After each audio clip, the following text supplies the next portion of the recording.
society. And like Henry Miller said, the country does kill its artists. I mean, that's why Andy Warhol existed, to make people hate him and to show that it's like this sarcastic rebellion against this sick reality that we've created. So that's, I don't know, I'm kind of babbling, but you get my point. No, you're saying exactly what we're getting at, in a lot of ways. Yeah, and supporting it in that way. So it's there's a massive like creative brain drain in general. I mean, like, the whole world.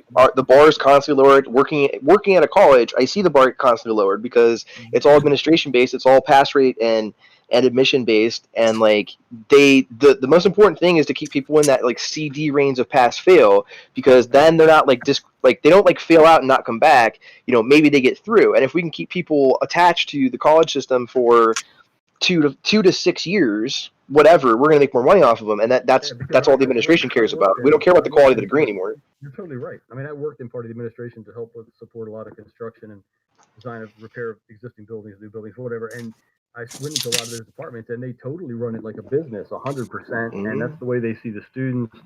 They don't see them like as bad as a stockbroker sees like the stock market to just bleed like a vampire, but that's kind of how they see the whole thing, and that's how they run it, and that's, you know, I had a better point than that, but yes, really, you're totally right about that. And the other thing too is, like you said, they get everybody convinced that you have to have a degree. They're not convincing anybody to do apprenticeships and trades. Now the trades are like low on employees, and like really need help with a lot of.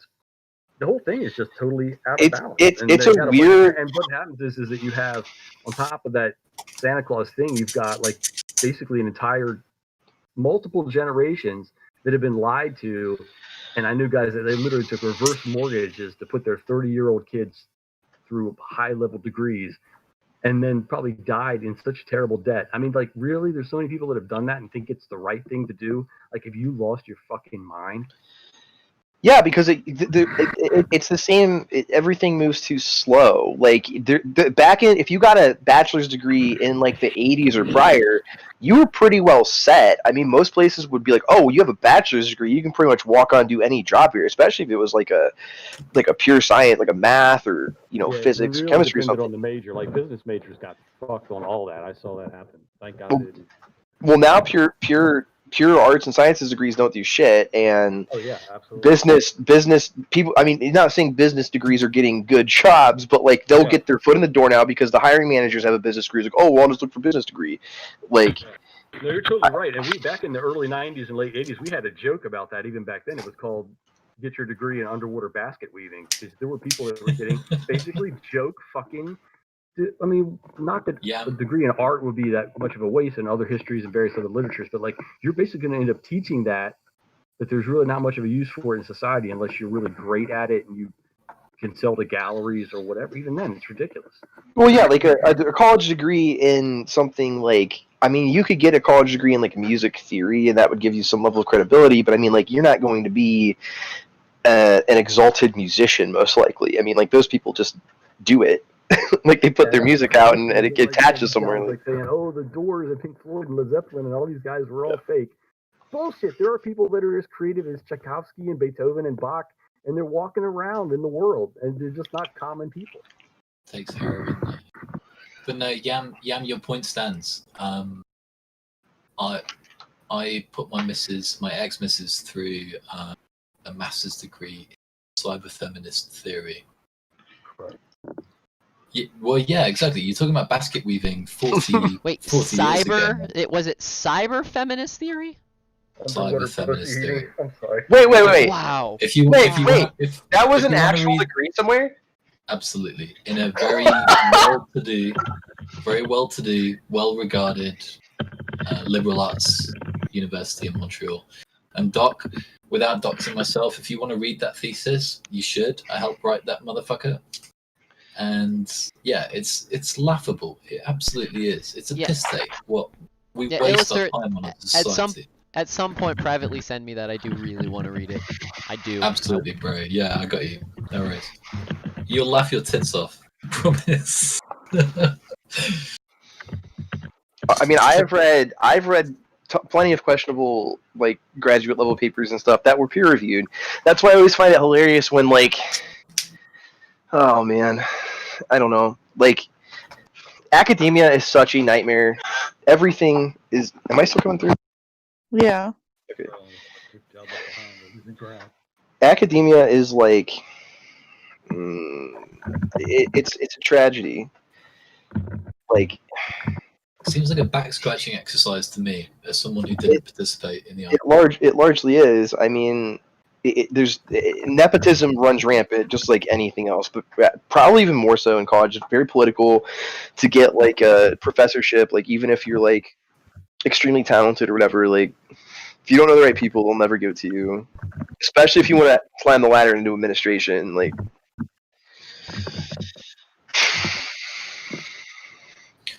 Well, can we square this circle then with all the arguments we're talking about economics? We've not looked at the social side. So is not the missing link morality? And without wanting to drag religion into it, we're saying that the only way that you can succeed is to have more money and you've got to worship the dollar and blah, blah, blah, blah. When really you should be looking at, the sort of stuff that Doc teaches us on a daily, like living a good life as opposed to having a Lambo. That's a path out. I mean, like, there's a middle ground, though. Like, if everyone did some level of, like, self-sustaining something, and had less of an attachment to just dollar amounts, I guess, that could work. Because everyone needs to, like, detach from how the economy operates. It has to break it so that the people at the top stop getting as much as they're getting. But that's like impossible. Like, you'd have to get millions upon millions of people to attach to that ideal. I'd argue only because morality seems to have died a little, and this is an argument I see a lot from people who've been red-pilled, whether they're on the right or not doesn't matter. They're talking about the trad pill. They're talking about Jesus. They're talking about returns to traditional values, and it's not only attractive. I think it's a really valid argument, because if those things come back, then a lot of the problems that we're talking about. What's a valid argument? People trying to be good people instead of just trying to make more money. What does that have to do with religion? Well, because religion is the way that we made sure that I would say that religion is one of the reasons why. There's too many variables. Like, religion is equally, like, yeah, for every person who. What's, like, the quickest way of putting it? Well, let me ask you this. Let me put it this way: is Trump a religious man? Do you think? No. Well, there you go. That's what I'm saying in a nutshell. Well, that doesn't matter. That's. I mean, am I a religious man? I have no idea. I imagine you might be. I'm vehemently anti-religion. Like, I hate it. I think it's a major problem. And I think that's a huge. I'm more moral than I would say. I don't know, most people. I think being anti-religious is actually a weakness. Because what that does is that lacks your ability. You can choose not to be religious, but being anti-religious, what you're doing is you're undermining the folks that need that extra step because maybe they didn't grow up with the proper morals in life, and this is the tool that they're using to help get their morals. Yeah, I mean, I largely also raised myself. So, I mean, I don't have a lot of association with just like how the average person gets to where they are, to the point where like someone has to be like told not to rape or murder. That's weird. That's just like a natural conclusion that I would think a human can arrive to. But there are, I see a lot of instances where people like think like there was a huge Reddit post that Penn from Penn and Teller put out a few years ago, where he said, I rape exactly as much as I want to, which is none. I don't know. I would need to have religious doctrines to have to quell this like horrible desire that some people have. Like, you don't need a book to tell you that. And there's a thread of people being like, how would I know not to rape if the Bible didn't tell me? Like, what the fuck, who are you? And this is where we just need a Thanos to come in and just snap the fucking gauntlet, and then it's fine, and it's all solved because And we're just so- riddled with cancer. And, Like- and so that right there is the reason why you need a book to tell you that it's not okay for a bad guy to come in and murder a bunch of people that don't know any better, because you just right there admitted that it's okay for a bad guy to come in and murder a bunch of people, innocent or not. No, I didn't say murder. I said snap the gauntlet. They just cease to exist. They're gone. They never happened. They're gone. Damn. Murder. That's called murder. What? No, they're just gone. They didn't happen. Hitler level semantics. Come on. Yeah, we digress. I think, Matt, You can call it you can call it that, but it's not. what's important to remember is that however smart we think we are, and we're not that smart, at least half of the people on the planet, so about 4 billion people, are less smart than that. And while we're talking about morality, you know, people 1,000 years ago used it as a tool to control people for a reason, because however much faith you have in people, man, we're not all good. In fact, none of us are really, I would argue, deep down. There's always... I'm on the exact opposite page of you, but I see where you're coming from. Yeah, I mean, you get my point, I guess. Yeah, I get your point, yeah. I think we're all genuinely good, and I think some people are steered in a wrong direction, and I think religion was a tool to help steer the people back into what they naturally know. But then that tool started getting bastardized and exploited in other Absolutely. ways, and then started becoming more of a problem than it was helping. Everything So it's kind of a wash. No, it's not. It's not a wash. It's not a wash. It's not a wash. I see too many. I know too many people that have chosen not to kill themselves, that's chosen not to do bad things to them or other people, because they've found or decided or connected with some type of spiritual connection. And it may not be Christianity, it may be other things. That also being said, I have seen horrible things like, like Joel Olson and some of those other, mega preachers that's done really, really bad things and used it in ways that is just absolutely ridiculous. I would argue that my parents had a negative, like, they're still both would consider themselves, I'm sure, Christian, but like my mom married my father solely because she didn't want me to be born out of wedlock, even though they don't really like each other and were never compatible. Like that's a common. I mean, this is like a soft crime, right? It's like a soft problem. I didn't have the worst life ever, but like those two people should never have gotten married at all. Like, yeah, but sure. Like, and like that sort of shit happens all the time. It's this guilt. It's this like weird social. It's more of like a social keeping up with like what is considered moral. With morals that don't really matter. Like, having a child out of wedlock isn't like you should be ostracized or like looked down on. No, mate, but you got to think we've had 70 years now since the civil rights movement and feminism in the 60s now to judge this new system where people do whatever the fuck they want, whenever they want, however they want. And I feel like we need to come to terms with the fact that it's not worked out as well as. Do they though? I really some do. Some do. We have a radicalized religious sect as well that's running this country still. This does a massive voice. We don't have a radicalized yes, we religious fucking group do. this They are country. attached to. That is who the Republicans pander to. A massive, a minority, of something like 25%, less than 25% of this country is like like Christian, and then like a fraction of them are radical Christians that have these strong stances about like how abortion is this big, should be a political issue, and like abortion should be a political issue. It is murdering. It is murdering American citizens.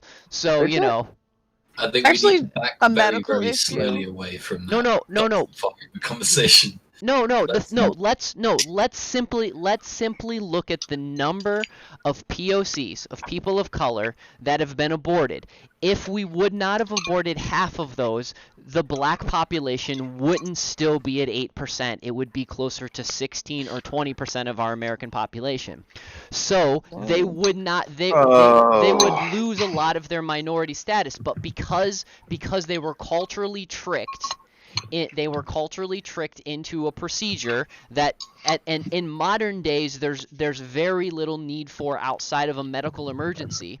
That's why I don't think it should be illegal, but it needs to be frowned upon because there's very little reason outside It of is frowned medical upon. emergency. Getting an abortion is a problem for most a functional human. I would argue at like a solid 90% rate is when they get an abortion, they are pretty upset that they had to do it.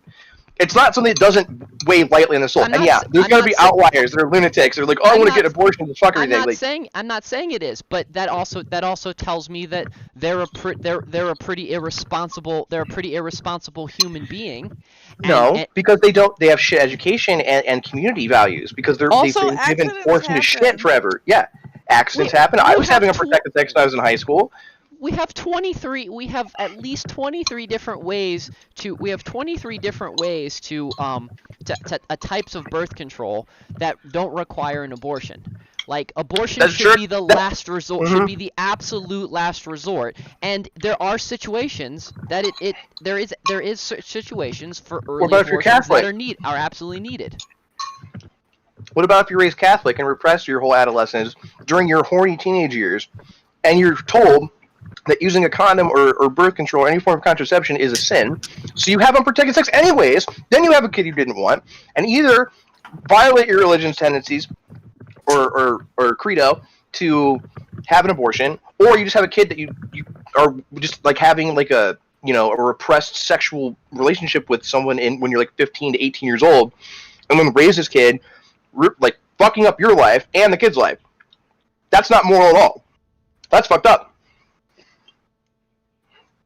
Yeah, but what you're saying is you're going with the same anecdotal evidence of somebody that has an abortion and had an accident. You're just picking random stuff. That is how I would argue. I would be willing to stand on a platform and say that most abortions are because of accidental pregnancies. Otherwise, they wouldn't be getting an abortion. Like an overwhelming majority of them. It's not like people are lining up. They are accidental. But the thing is they're accidental because they're idiots. Yeah, That's because simple. why are they idiots, Justin? Well, we don't need to be. We don't. The thing is here. Let's first. Because we have poor public education. Is that why? Well, we don't Because we have poor communities and people in jail and dads and brothers. No. It has poor communities, and it doesn't have as much to do with dads in jail as it has to do with with the destruction of family because we allow promiscuous relationships. No, I think that's a minor issue in the grand scheme of everything. Anybody you want, why the hell would you get married? Totally right, because I have some black friends that in high school their game was to fuck many of these chicks as they could. I mean, they have fucked hundreds. I have plenty of white guys who have the same track record. Yeah. It's Like it doesn't. It's irrelevant. All my white friends pulled out. The black guys, they didn't give a shit.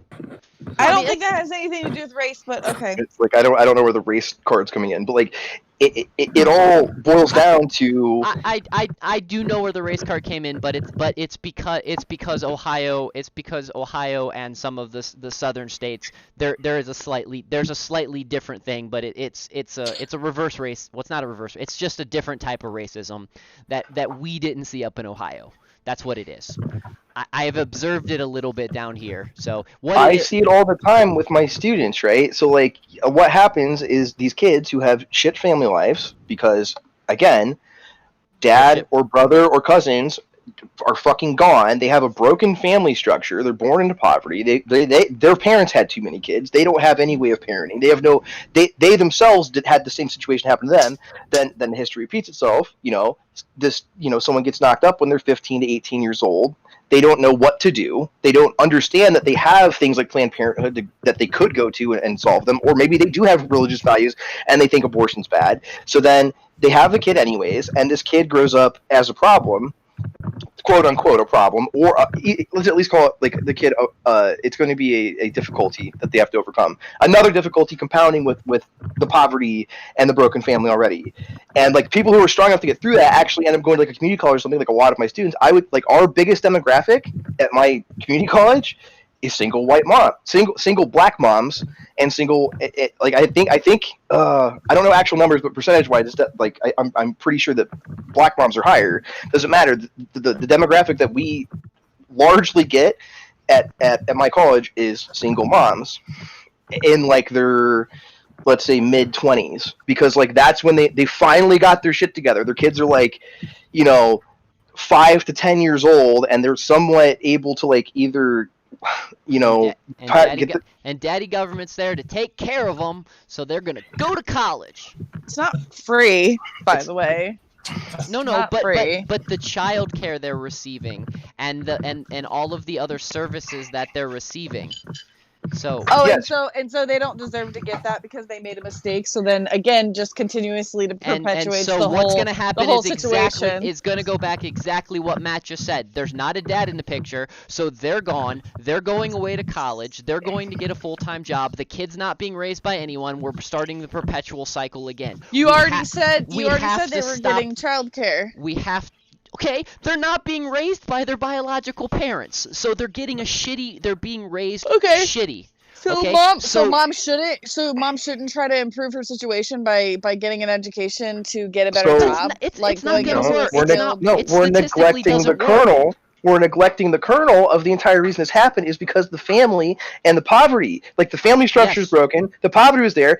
Dad was in jail. Brother got murdered. Whatever the fucking problem was, because drugs are illegal. Like that's the problem. That's why it keeps happening. Drugs are illegal, you mean? Yeah, because drugs are illegal. Yeah, Because drugs they are just legal. can't handle their drugs. Drugs should be drugs should be legal, absolutely. And Yeah. and That's how you get rid of gang violence. I agree. That's how you depopulate the prisons and stop incriminating people over bullshit like dealing fucking weed and coke. Who cares? The only type of drug dealing that should be punishable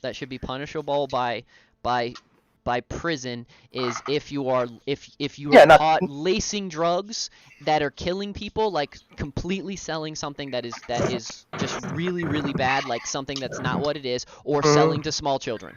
For kids, yeah. Yeah. Sure. If an adult wants to buy another substance from another adult, then that should be no problem. We need to abolish, like, all drugs need to be legal. I don't think people should sell their own prescriptions though, because that kind of that's like fraudulent to the medical, like the healthcare industry. Because okay, so like if someone's caught doing that, they need put into like there just needs to be other programs that's not just straight up fines and jail time. Oh like, yeah, no, I agree. I'm just saying I still think that's wrong, because like if somebody's on like Medicaid or something and their prescription's free, or whatever insurance they're on, their prescription's free. Okay, the insurance company is essentially paying for it, and everybody paying into that insurance company is I'll also also paying promise for you that it, you're getting so- in less trouble from selling C2 drugs, like Oxycontin. Like you're getting in less trouble selling pills to people than you are dealing fucking weed, because it's a C1. It's like weed is still in the same category as heroin and coke and everything. Like, and I even think those should be like regulated as well. If you're selling drugs, not, like you're selling your pharmaceutical drugs, yes, there should be a punishment, but the punishment shouldn't be incarceration. The punishment should be like community service, or the punishment should be, teaching a drug, going and attending, a drug class or something. The punishment should be, something that's not going to extremely negatively affect your life, but it's something that can help you learn a lesson about, or teach others. Yeah, I agree. We have cops doing too many jobs, and that comes back to where we're dealing with all this bullshit right now. Well, cops shouldn't be like I had the argument that there should be two types of cops. There should be your normal cop that's just there to, to make sure things are running, like, traffic violations. And when I say traffic violations, I'm like things that would have actually put somebody else's life in danger by operating vehicles, purposely running red lights in situations, driving really fast through school zones while kids are out, stuff like that. But those traffic cops shouldn't have a gun on them. There's no reason for a traffic cop to have a gun. And then you have Did SWAT. you say gun? A gun, yeah. A I cunt. thought you said Oh. gun. No, I said a gun. And then SWAT, those are the ones that are highly trained. Those would be the highly trained officers. and you use those in really rare scenarios when you think that there's something really bad happening, and the only way to deal with that situation is it's a crisis situation, like it's a domestic violence, and there is violence going on at the moment. Those are the only times that you should deploy the cops with guns. Like, I'm fine with cops. See, the problem is, like, if we're gonna keep up with, America's never gonna not be armed. So, like, I'm fine with cops having guns. Okay. The issue Good night, is, guys. Good night. you going to bed? Go to bed. Bye. Good night, Joe. I mean, a cop pretty much has to have a gun in Okay. the U.S., which So a is cop has to have a gun. just Okay. a hard reality that I don't like, but just forced Okay. to accept it because we're not going to de-weaponize this country. Okay, great. So cop has a gun. The issue is cops need to be being compensated more and have specified training, and there should be multiple roles. Like, there should be, like, psychological, like, people who are, like, I don't want to say a certified psychologist or something, but know how to de-escalate, a crazy person, or like someone who's not So, have their faculties about them. So if the They're on cop, high on drugs or something. so what you're saying is, if a cop should know details of the scene that they're being called to, and a cop that specializes in that specialty should be the one sent to that scene, not Joe not Joe who's just out of the academy, who hasn't ever dealt with a crackhead before. He shouldn't be sent to that scene. Yes. And so the defund police thing is it's bullshit. We need to again, I'm all for stripping pyramid scheme administration out of everything. That's a large part of why it's all corrupt and shitty.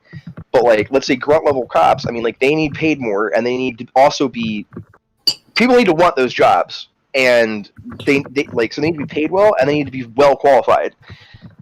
Like, severe psychological, assessments, and very specified, like, education to get into different roles, and not just be like, I'm a police officer in, X county, and I deal with the gamut of problems, from domestic abuse to drug crimes to gang crimes to. See, I think we need to get rid of most traffic cops. I don't think there's any reason for anymore. I think traffic cops, we should stop. Like, it should not be a thing where you sit and just monitor speed, because speed's not 90% of the time. Speed is not the problem. The problem is bad drivers. Like, I think cops should drive around unmarked through stretches of highway that are in their jurisdiction, and watch for people who change lanes without signaling, people who don't let people on at on ramps. Then those people should get ticketed and have, like, video evidence of what they did.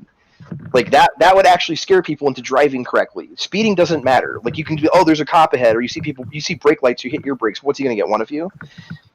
Like, if he's gonna do something on the clock, just drive around in a circuit on the highway until you find someone fuck up, which I promise you'll see. Pretty much every time you go out.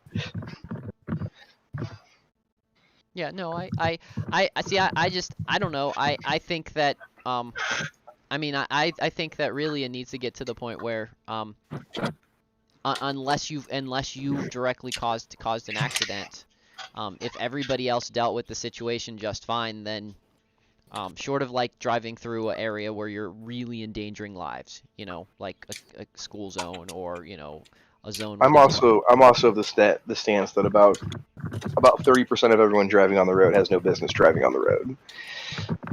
I would love to see people have to drive correctly. So, like, in the capacity that we use traffic cops, no, they're terrible. They're pointless. But I would be all for them doing something more engaging and, like, monitoring for other offenses that aren't just, like, going more than 10 miles over the speed limit. Like, well, speeding is ridiculous with how safe cars are today. mm-hmm. Like, but anyways, going to cycle all the way back to what we were originally started the conversation with, is I agree with you that jobs like McDonald's jobs, that's not a job. That's not a job. That is, there is no. It's an okay starter. It's an okay starter job for someone that needs a little bit of money. Actually, I'm not even okay with it being a starter job for teenage kids. I would much rather a teenage kid learn something that's actually a useful skill. There is no useful skill in McDonald's anymore.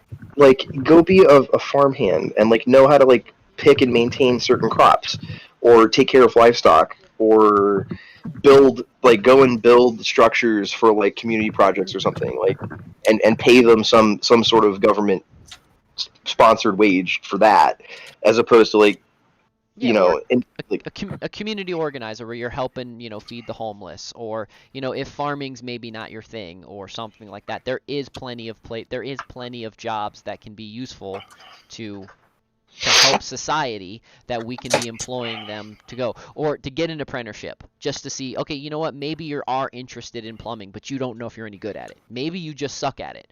So it might be something worth, doing an apprenticeship for a year. yeah. If you want to be a cook, then we have restaurants or soup kitchens, or we have hospitals, or stuff like that. We don't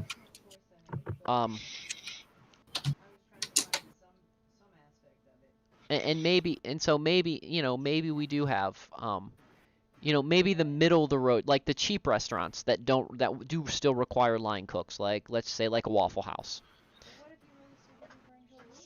No one super Yeah, I mean, duper enjoys going to I McDonald's. also have, I mean, like, it's kind of a tangent, but I mean, I also think a major part of these problems are just like how disconnected everyone is from their food and just like amenities they have. I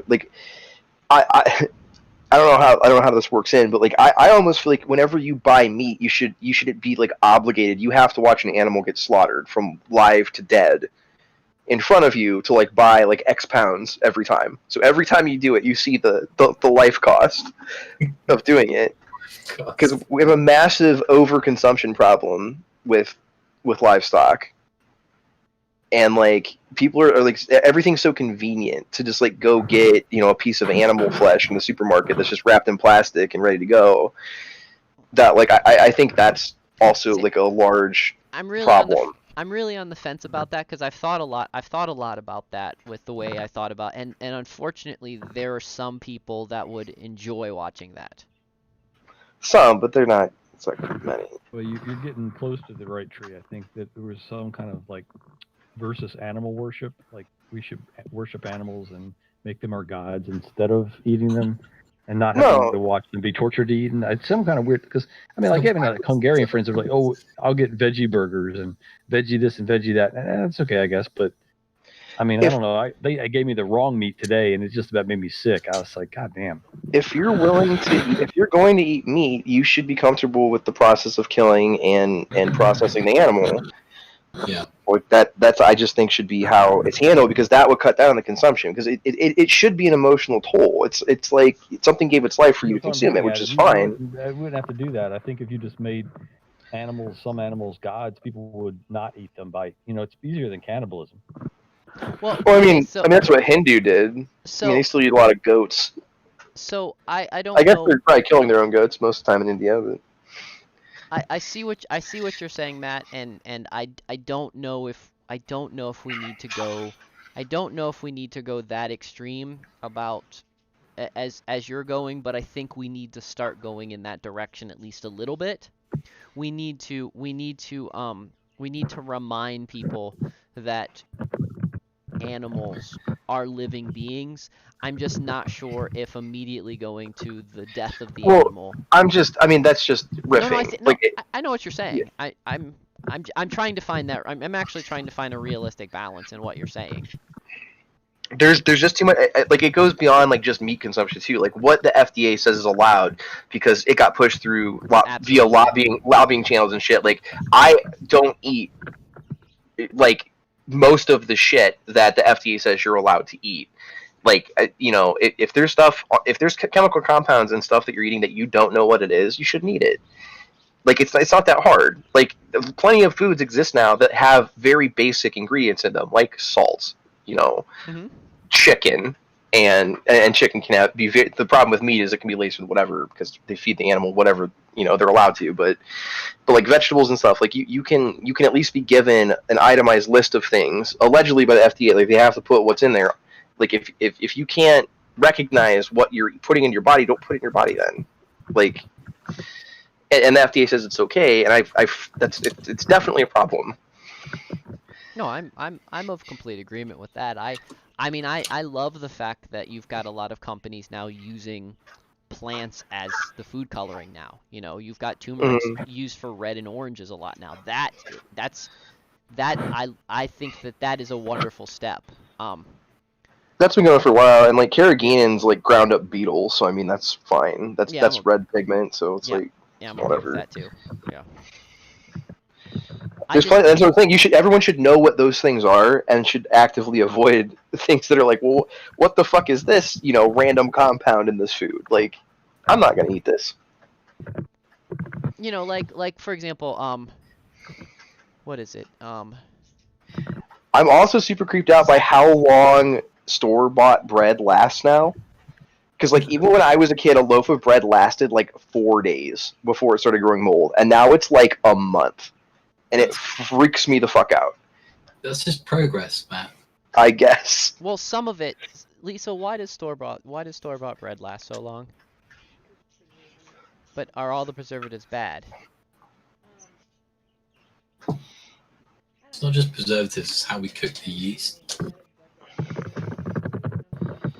But yeah, I don't know. I don't want to preach, but you guys should be aware that you guys are you're unique in good ways and bad. I mean, there's no real animal welfare laws in the United States. There's no animal cruelty laws. You can't prosecute someone for mistreating an animal. No, wait. What'd you say that again? Where can you not prosecute someone for mistreating an animal? You can in the UK. I don't believe you can. You absolutely can in America. Oh, really? So if you saw like someone who's keeping a horse, and it was, you know, famished and struggling, it had no muscle structure at all, and it was a bit diseased, you know, whatever. You could The get in touch. animal warden's coming out. They're taking that horse, and depending on the situation, they're heavily fining the owner. No kidding. Yeah. See, I didn't think that was the case. Like you can get jail time for that over here. If you're caught, it tends to be with like puppy farms and like kitten mills and all the rest of that sort of shit. You can do jail time. Jail time's not as common unless it's been multiple cases. Now, if you're dogfighting in any other but the state of Tennessee, then you're going to jail for dogfighting. No kidding. I didn't know that. If you're fighting chickens, except for in one of the 3 states that it's legal, you're going to jail. All right, so riddle me this then. I know for a fact when I lived in North America, it was cheaper every day for me to eat out than it would be for me to buy groceries and cook for myself. That doesn't make sense. There's no way. It was not. You just didn't understand what you were buying. Yeah, fair point. But let's say I'm, you know, one of these disadvantaged people and all the rest of it, and I've got a choice between buying Hot Pockets and whatever the fuck else for the week for me and my family, or going to, I don't know, what's a breakfast restaurant? Waffle House. Going to Waffle House and getting an all-you-can-eat breakfast for my family of 4, instead of, you know. Oh, it's insanely cheap to make. Breakfast food is like one of the biggest profit margin gaps. Like I ever since I was in high school, I've complained about it because like you can buy a dozen eggs for $2, you can buy a pound of bacon for $4 to $5, and toast is like a couple bucks for a loaf, and that like so 12 eggs, a pound of bacon, and a loaf of bread is like a total of $10. And that would be like one entree consisting of like 2 eggs, 2 pieces of bacon, and then toast, and maybe like a waffle or something. Yeah, see, Illuster, the profit margin of me making breakfast for my guests when I ran the B&B, it cost next to nothing. I bought the big thing of pancake. I bought the big thing of pancake mix. And just added blueberries and just added fresh blueberries that I picked myself into it. Even if I had to go buy the blueberries, it was still far cheaper. It was still far cheaper than, you know, if they would have went out had to go to, you know, Tudor Biscuit World or to, you know, Waffle House or Biscuit World. That sounds good. Yeah. All right, No, then. making especially breakfast food, pizza, Italian, Mexican, and breakfast. Hands down, it's always cheaper to make it yourself. So- The few exceptions are like sometimes it can be cheaper to go to a steakhouse and buy a steak. Sometimes it can be for Japanese food. It can be cheaper to go to Japanese food because certain ingredients can be rather expensive.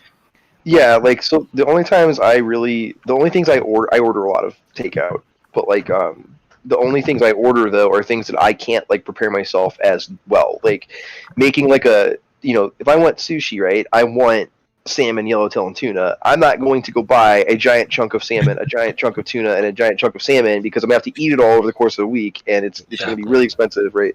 So like I can spend $20 on a sushi dinner and get that, but it wouldn't be practical for me to do that at home. I'll get Indian food because I don't necessarily have like the best spices. I make good Indian food, but I don't like if my spices have been sitting for a few months, they're not going to be nearly as good as the stuff I get from the Indian restaurant. Stuff like that. So like wings, like smoked wings. I don't have a smoker going, right? So I can just buy a dozen smoked wings and. Yeah, for sure. But everything's so easily accessible over there. The reason why I bring it up is because we signed away our rights to a bunch of stuff, and one of the big worries for people that didn't want to leave the EU, which we will in a couple of months, was that we're going to end up with your food standards, and it is a fact. Whether it's cheaper or not, or people are just dumb, I don't know. Like, is it a cultural thing then? Like, what are you saying? Like, your food's going to be more expensive after Brexit finishes? No, absolutely not. No, our food is going to be much, much cheaper, but it's going because to. I guess I don't understand the economics of that. The point I'm trying to make is that it's going to make it even easier for people that can't be asked, like maybe you and Doc can, to cook their own food. It's going to be even easier to have cheap food made by somebody else because it's been imported from fucking Brazil and Argentina. And was that like part of the EU agreement? Is that stuff doesn't get imported? Not at all. There's animal welfare standards, and there are UK standards which were tied to the EU ones because else we couldn't sell our pork and our beef and our chicken to the Belgians, for instance. But we legislated that we can do away with those. Like it got slipped through in the middle of COVID crisis, and yeah, it's a worry for me. Like the UK has always been the 51st state, but I don't want to see 55 different takeaway restaurants on a strip mall in my local town. You I won't. used to see. COVID made sure that will never happen again. Yeah, maybe you're right. It'll never happen again. The fast food restaurants that knew how to adapt, they'll be fine. The restaurants that didn't are over, and rightfully so. We had too many. I know that sounds horrible, but that's the thing. Like, I feel like if it's not even McDonald's and some of the other stuff are learning that they have to adapt. I don't know, everyone likes McDonald's, really. There's a really good documentary about McDonald's on Netflix. What'd you say, Ollie?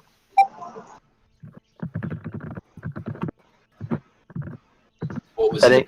What was your last? Jay, what was the Jason? What was the McDonald's thing? Sorry, there's a documentary called Founder about McDonald's on Netflix. It's fucking amazing. Okay.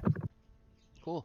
I just remember It talks about the history of how that came and how they had to adapt to things and how they were basically the brothers were raped by the guy who stole the idea and everything. Holy moly. Yeah, the guy that McDonald's who has the McDonald's hamburger, he's British. They just, McDonald's just sued him and made McDonald's stop selling his McDonald's hamburgers. I'd say Wasn't he Irish? No, there was a guy. No, I looked at it. Mark Boggs was telling me about a story about a guy named McDonald who. Yeah, I was here. I thought he was talking about it. Yeah. One thing Mark will do, he'll educate you.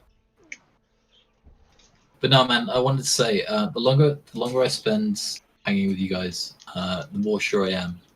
The next holiday I'll take, it'll be on one of your courses, and I would need to kill one of your rabbits and make a stew out of it.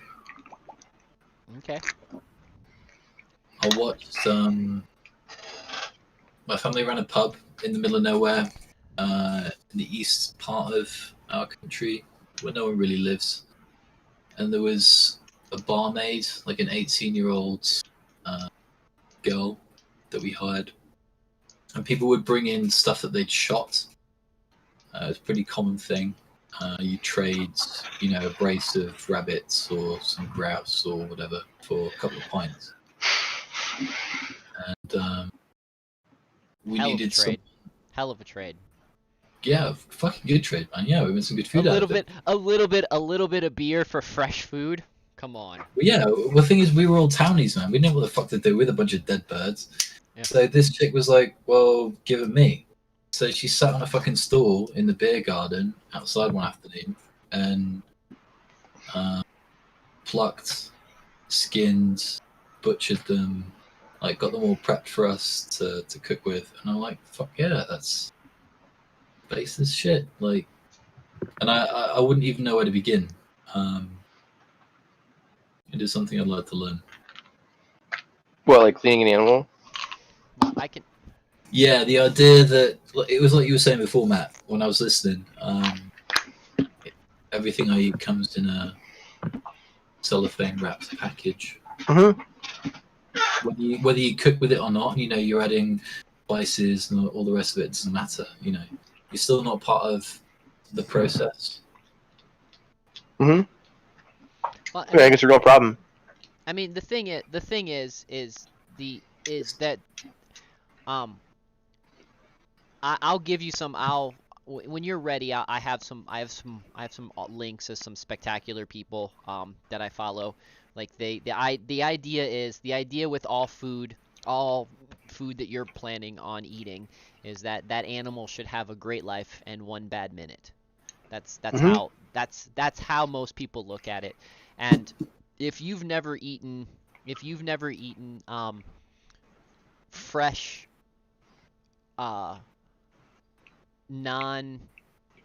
non-stressed meat, there is a huge difference in taste. Like if you eat an animal that didn't know it was dying, there's a huge difference in its taste. And I think that that's a trick. I think that that's a secret that they don't want us to know.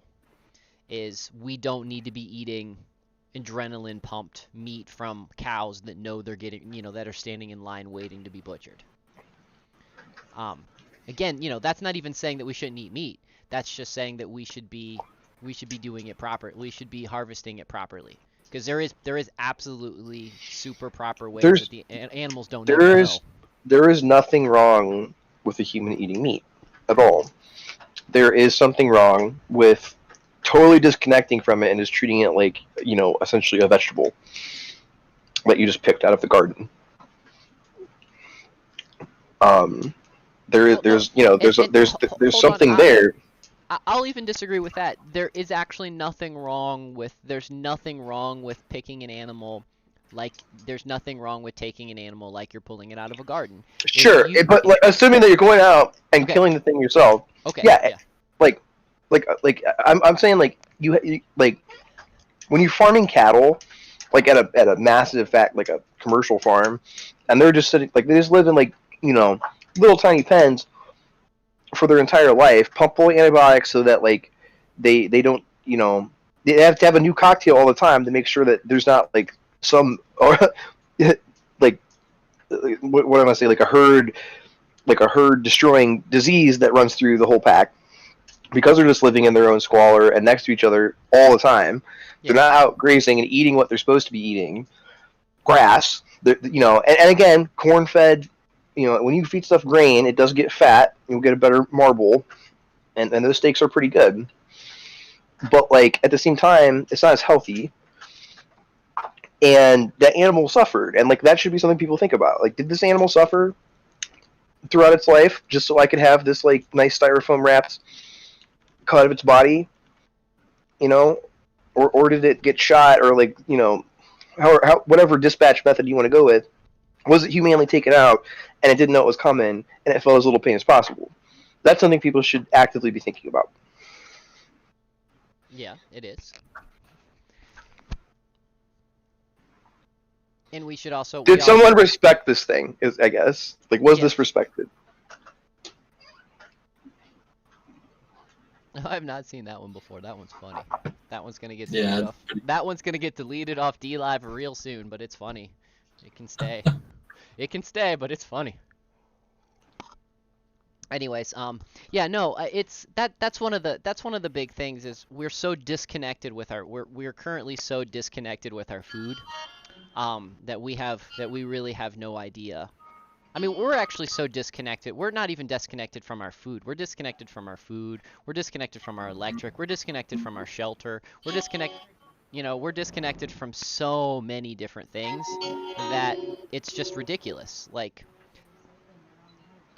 yeah, like Lisa said, we're recycling the wrong energy. You know, that's one of the things that I have to say I do agree with Matt on a lot about, is that we do have so many pointless jobs, and we need to fix,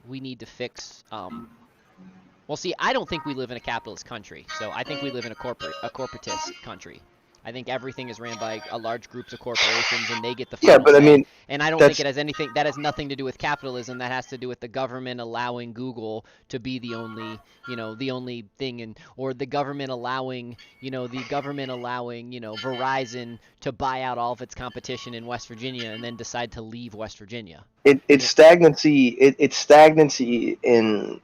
It's just like the governing principle with how capitalism is going to tend towards, with no real regulation, where it becomes a race to the bottom, and whoever gets the most momentum just keeps that momentum forever. There's no limiting factor on it.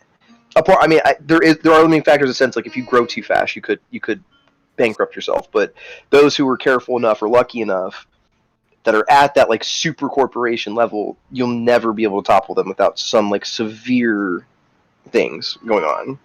Yeah, at like a federal level.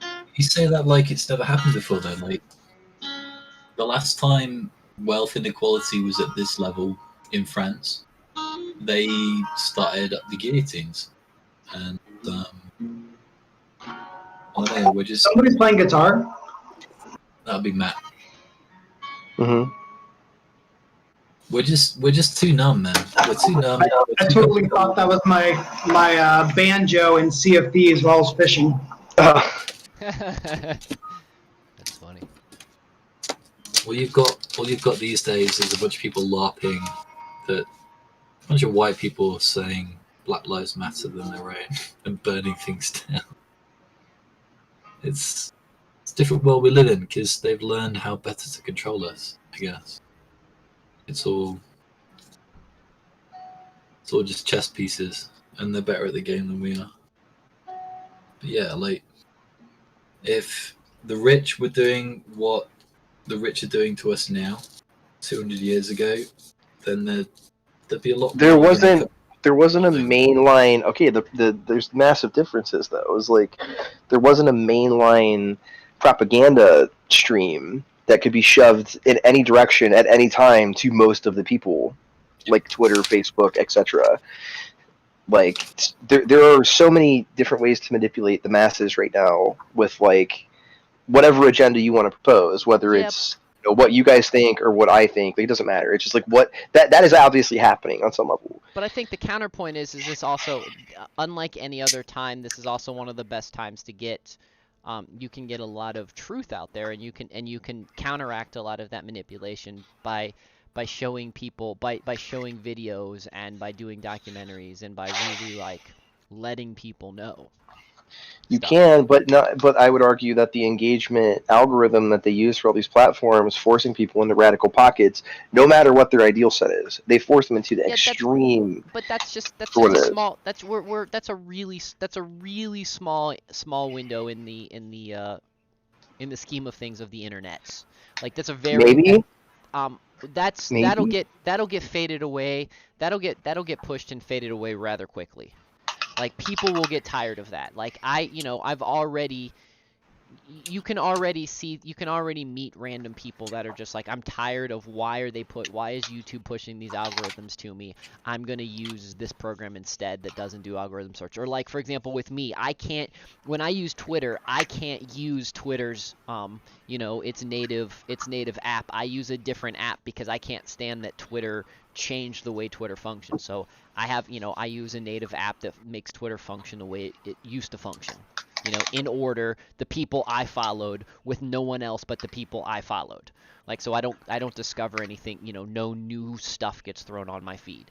And, and now that there's actually true alternatives to YouTube, with Library and BitChute, and now that BitChute actually has, an app that has a proper search feature, which is called BitSlide, it's getting to the point where, I watch less and less videos on YouTube now because there's not really the need to, because I can start watching them on other things now, and they're just as valuable. And then, BitChute doesn't push a lot of it doesn't start trying to tell me what else I want to watch.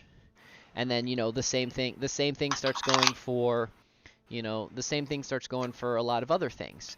And so I think we're at that peak of the algorithms directing our lives, and I think enough people now are getting tired of it.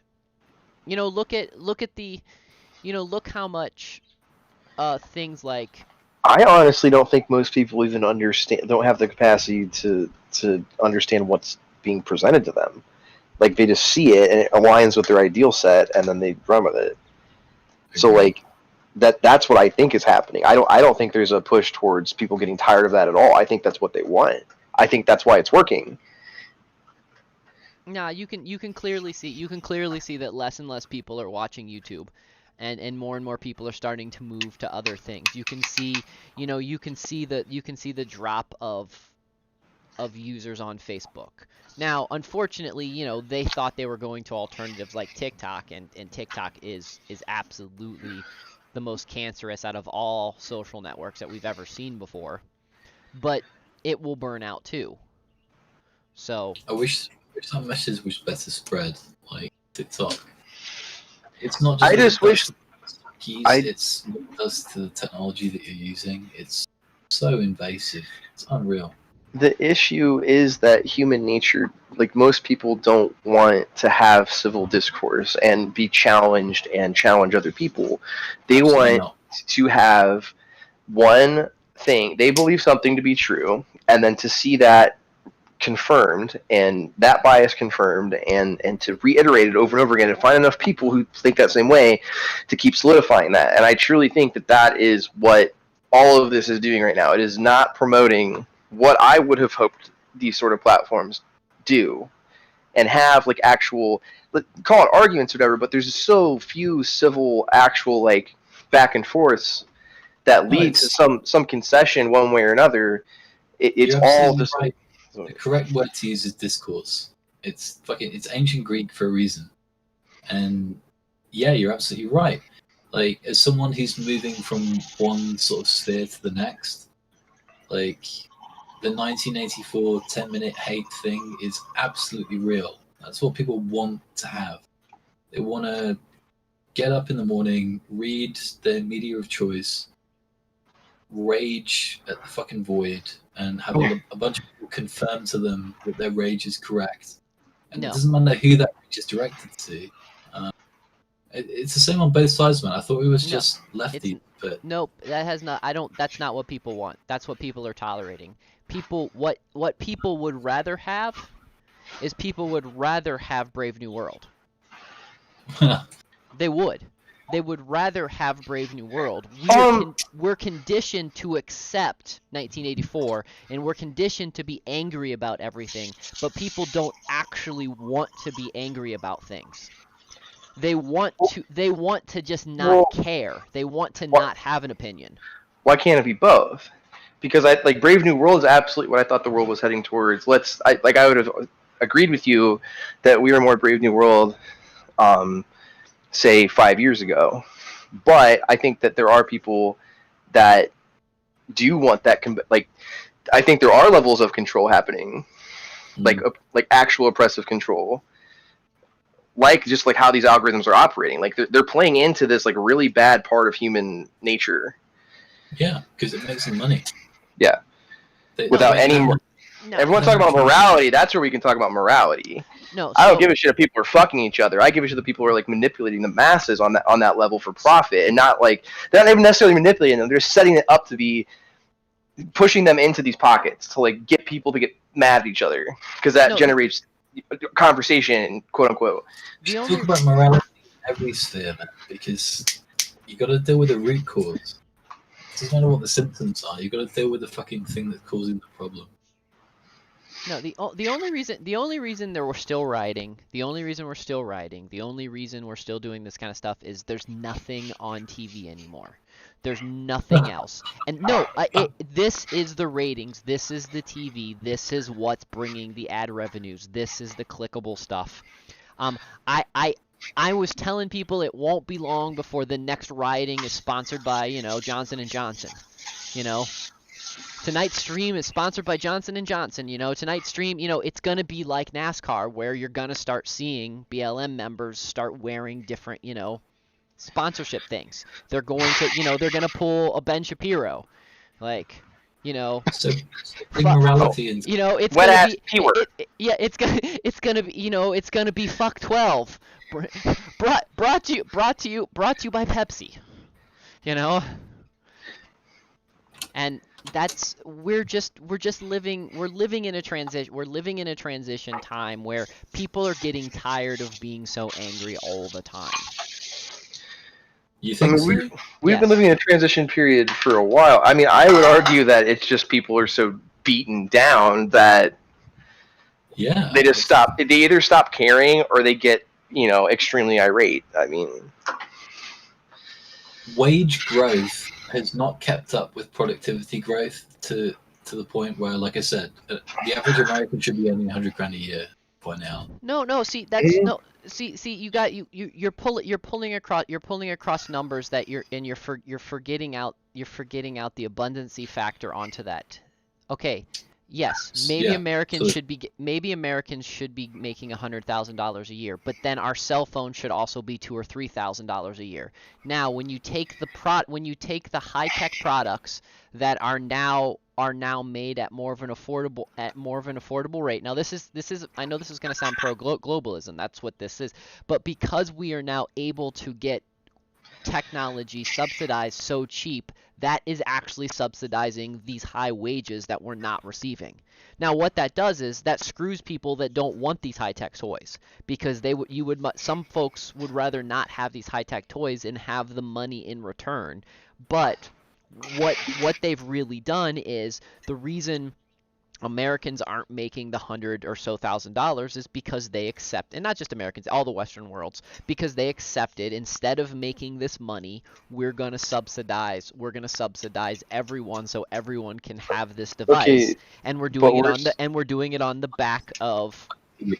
We're seeing wages not really move. Like in terms of actual money, but we're also like housing is more expensive now than ever. Still, it's still going up. Like it's still you cannot get a house anymore. Like it's so hard for an American to own property now. You're 100% wrong. No, you're 100% wrong. But the difference is Americans can't buy houses because Americans have different taste in houses than they did 50 years ago, and all that's available right now is 50-year-old houses. But that's no different than it was 100 years ago. The difference is where Americans are tricked where they want to live is they want to live in the city where everybody else is living, and those aren't where the the 50-year-old houses are. Those are where the new expensive houses are, because we allowed them to tear down the cheaper housing in there to put up more expensive housing. If Americans wanted houses, they could go to some of these older towns that there's not a whole lot in. Like Jill's you and Jill's friend that moved into North Carolina. That little town. There's plenty of affordable houses in that town. Yeah, but nobody wants to fucking live there.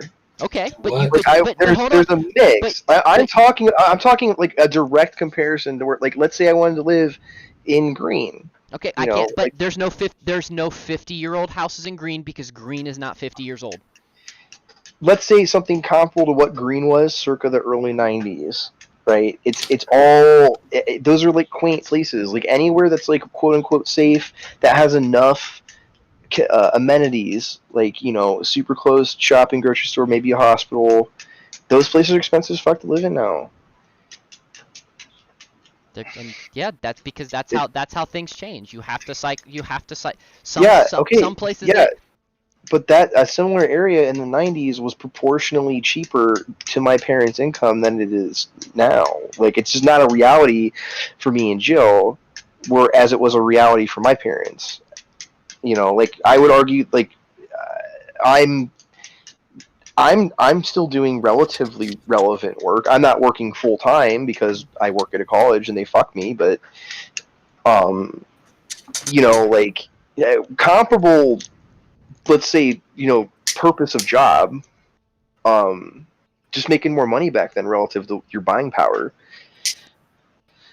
Okay, but you know, NAFTA took away. Oh yeah, okay. I mean, NAFTA took away a lot of good jobs, down to even the car mechanic and the people that fixed that kind of stuff. So yeah, there's a lot of reasons, you know, globalism did do that. But that being said, there are also places that you can get affordable housing. People just choose that they don't want to go there because there's things about those communities that they don't like. That's all it is. It's not even that they're dangerous communities. There's communities in North Carolina that aren't dangerous, that you can get very, very affordable housing. It's just not where somebody wants to go.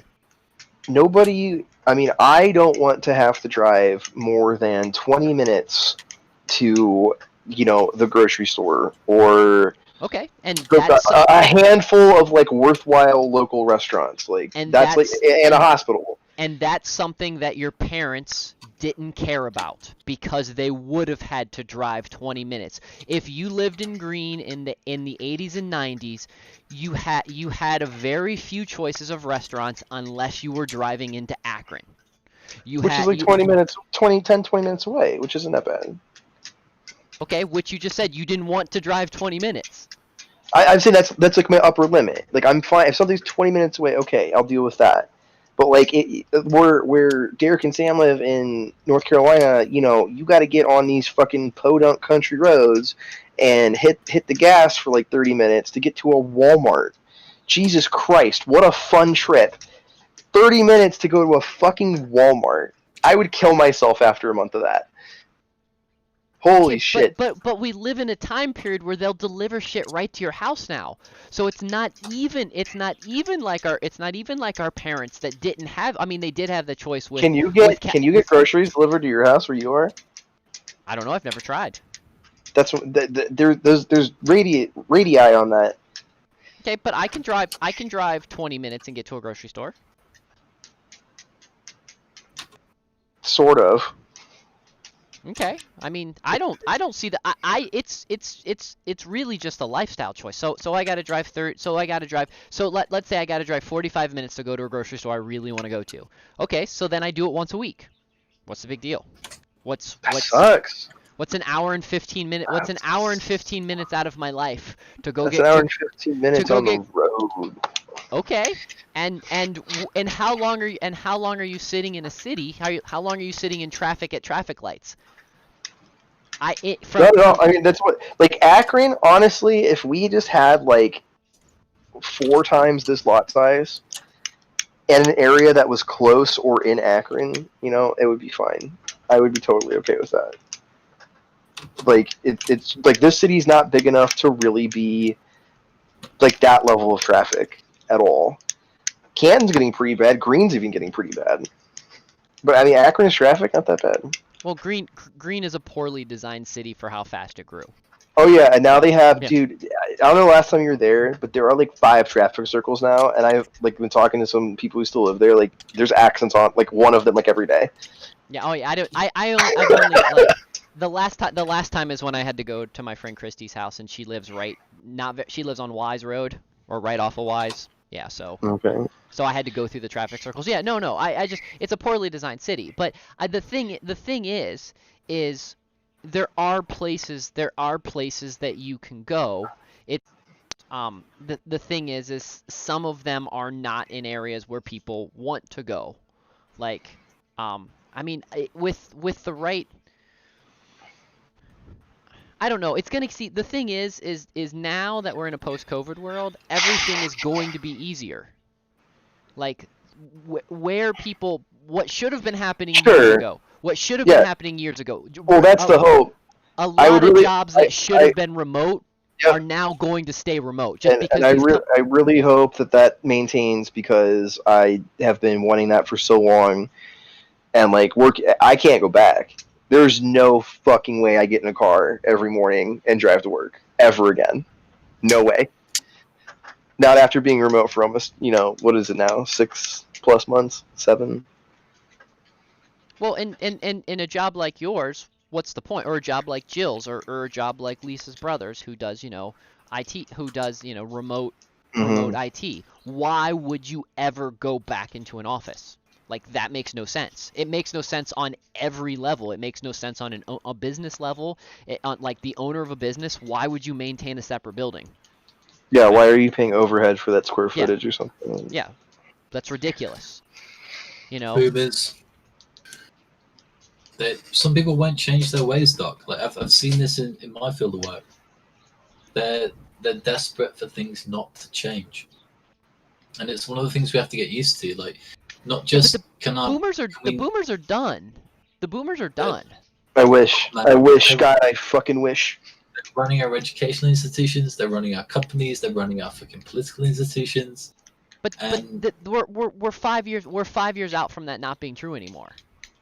You're absolutely right, and I think that's when things will change. We thought things might kick off tonight, right? We all joined for a political debate to see who was going to win in the election. And we two saw confused old men. And we saw exactly what we thought we were going to see. 2 old men. Or boomers fucking lording it about. Like, these fuckers have no idea the world we actually live in these days, either of them. Regardless of the fact that Trump was better, and he probably deserves to win this autumn, I don't know. Was he? Oh, yeah. Maybe he ran rings around Biden. But I mean, truth, Biden comes off as feeble, but Trump comes off as Trump. I mean, I would argue that Biden had more cutting jabs at him when they actually had a back and forth where stuff cut through. Like when he called out the Proud Boys, that was funny. Yeah, but here's the thing. But let's go back. Let's address that one too. Okay, so he called out the Proud Boys, which the president has no control over. Just as if you tried to call out BLM with. But he also But Trump not immediately just saying fuck white nationalists, fuck white supremacists, literally going that far to just be like, fuck these people.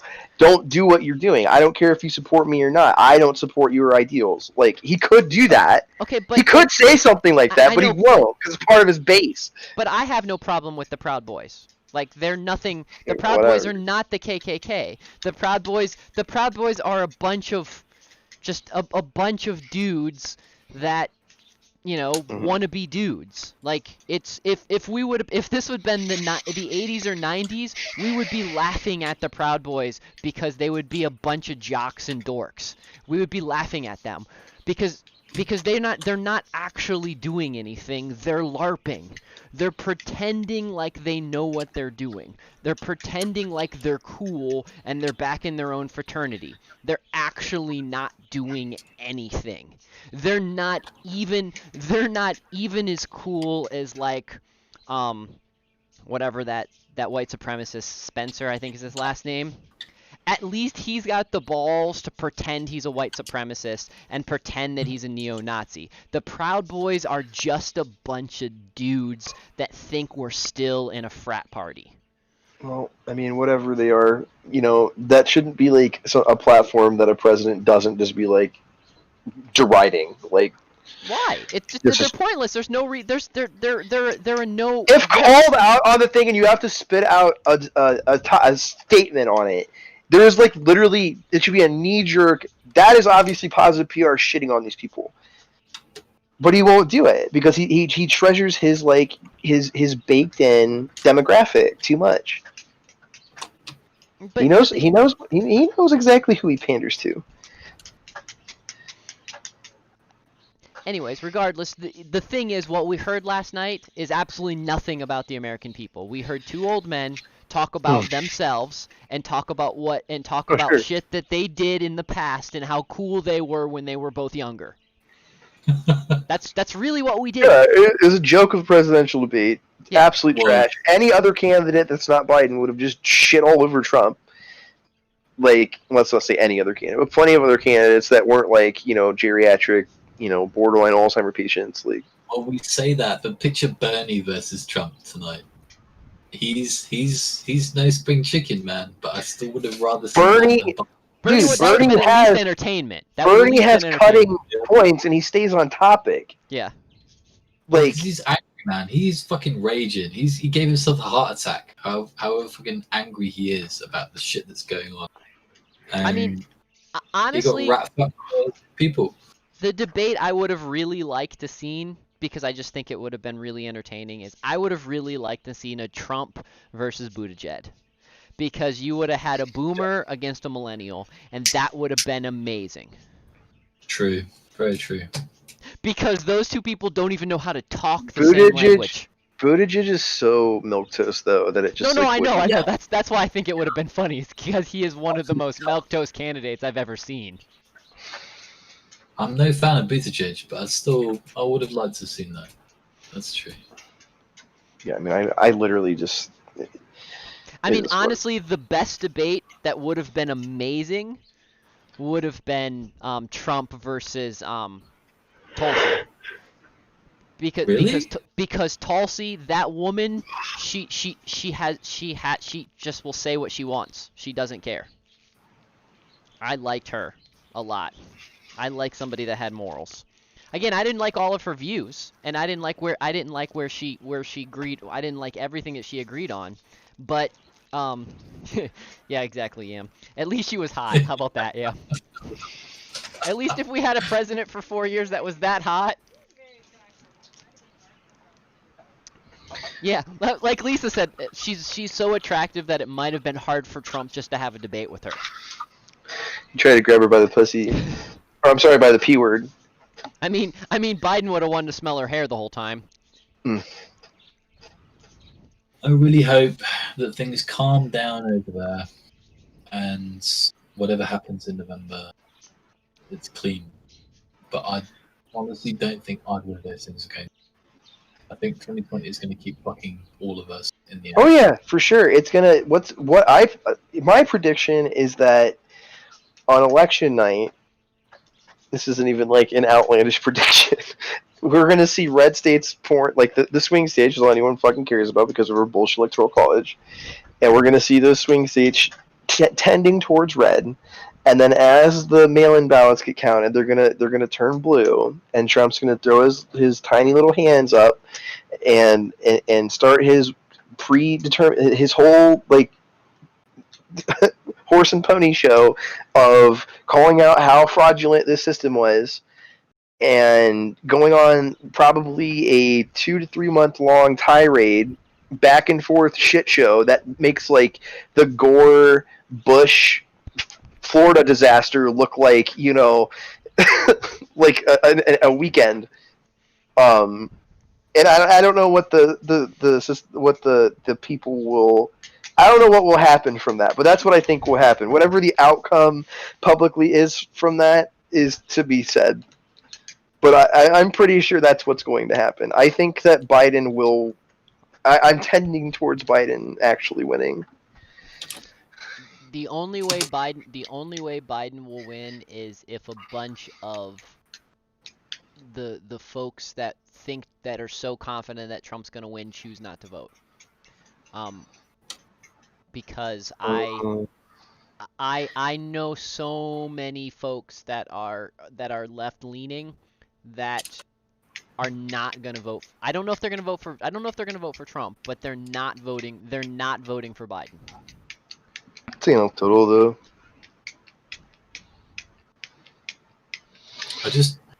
the thing is, all of this circus, it's to make sure that ordinary people, ordinary Americans, have the value for money, their money's worth, and politicians that are going to represent them and their interests and make their lives better for them, which they could do. That the money is there. It's trillions of dollars that float around, and yet none of it seems to go towards ordinary, hardworking American people.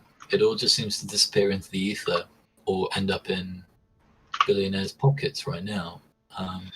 So regardless of which way you want to vote, like, I just hope that you guys do all right out of it. I mean, this is just a crazy game. That's all this is. It's not actually, like, it's really just to draw our attention. This is really just to draw our attention away from things that we should actually be talking about. You know, there's plenty of things as an individual, as a community, as groups that are far more vitally important. Like, regardless of what you think about COVID in the schools, this is a great time to be having conversation about how we're going to deal with, like, right now we have the opportunity to change public schooling in a very beneficial way for most people. This is the opportunity that a lot of us have been waiting for, you know, because, you know, public schools are either some people view them as indoctrination camps, which is, I'm kind of falling into that category, or some people view them as just so inadequate that, you know, they're not even teaching basic skills or basic values or basic, you know, anything to kids. And so right now is the chance for both sides, the left and the right, to say, you know what, let's change our schools. Let's get our schools closer to what we really want them to be, and let's do it community by community. Because we have no reason to not change schools by community now, because we have the internets. You know, okay, so we have a community that doesn't have access to high-speed internet. Okay, that's easily changeable now. We can use this, you know, with, you know, a lot of people not realize, but the amount of money that's, you know, that was in the coronavirus bill that, you know, gave all of us $1,000. There was also billions of dollars in the education thing. This next one that they're going to pass, there's billions of dollars for education in there. We can take that billions of dollars and we can set up global hotspots. You know, we have the infrastructure now in most cases to provide high-speed internet. So you've got some really outdated schools for whatever reason. Let's get those kids up to par. Let's stop doing this race to the bottom, and let's return America back to how awesome we were back in the day of having some of the smartest engineers, some of the smartest people, and focus on the skill sets of individuals. I hope you're right. I really do. Yeah, Denny, I completely agree. The left and right has absolutely, you know, just fucked everything up. So we, you know, I mean, the third party has had many chances. Like, in most cases, I've only voted third party since the first election I voted for, and the first person I voted for was Ross Perot. And then since then, I've voted third party ever since. The last person I voted for was Jill Stein of the Green Party. So, you know, I have a consistent track record of voting third party, and a lot of times I voted third party just for them to get the financial funding that they need so they can have a better run next time. But what we're finding out is that's not actually the way to solve the problem. The way to solve the problem is community. So we need to start off as the most important election that you're ever going to be involved in is your local election. You need to elect your local sheriff in a way that you like that. Even your school board, you know, even your council, if you've got that kind of stuff. And then you can get in there and we can change the schools. We can change the stupid laws that are in your particular jurisdiction of your town. And then once those are in place, then we can start focusing on how to make stronger communities again. So, you know, and once we have stronger communities,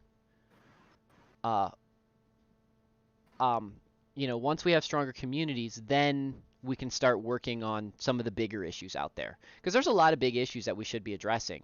But the truth is we can't address any of those big issues when we can't even take care of our own house. Like, we can't take care of our own backyards. You know, and I'm to the point where, you know, why I don't like government regulations, but if your town votes for that government regulations, it's your town, you're in there. You guys choose what you guys want.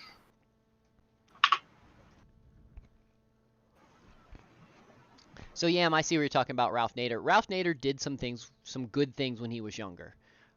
He was.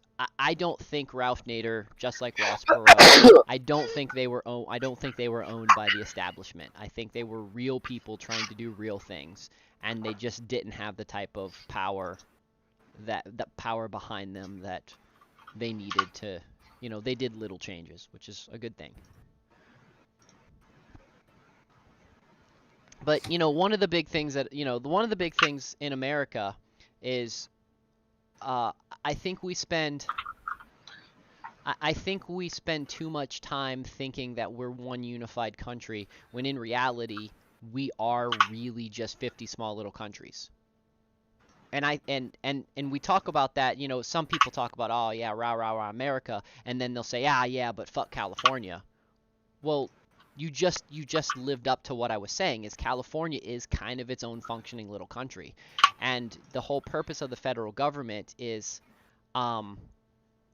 just to make sure that, you know, we have a unified voice and such like that. I think we should even go down to more to the county line.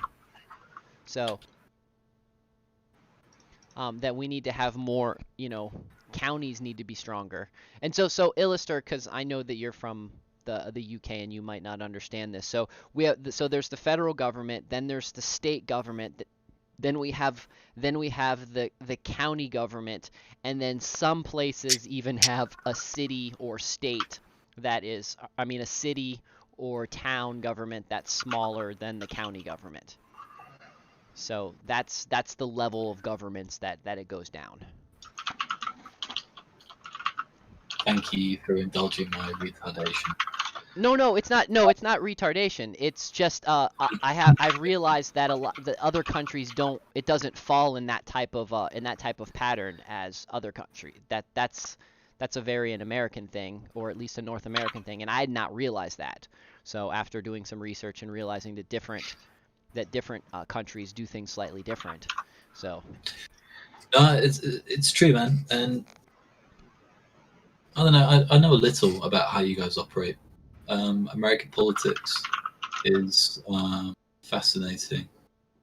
I mean, one of the things that a lot of Americans seem to often forget or overlook is, you know, your county sheriff, the sheriff of your county, is the most powerful local figure. The sheriff can actually tell the president to leave.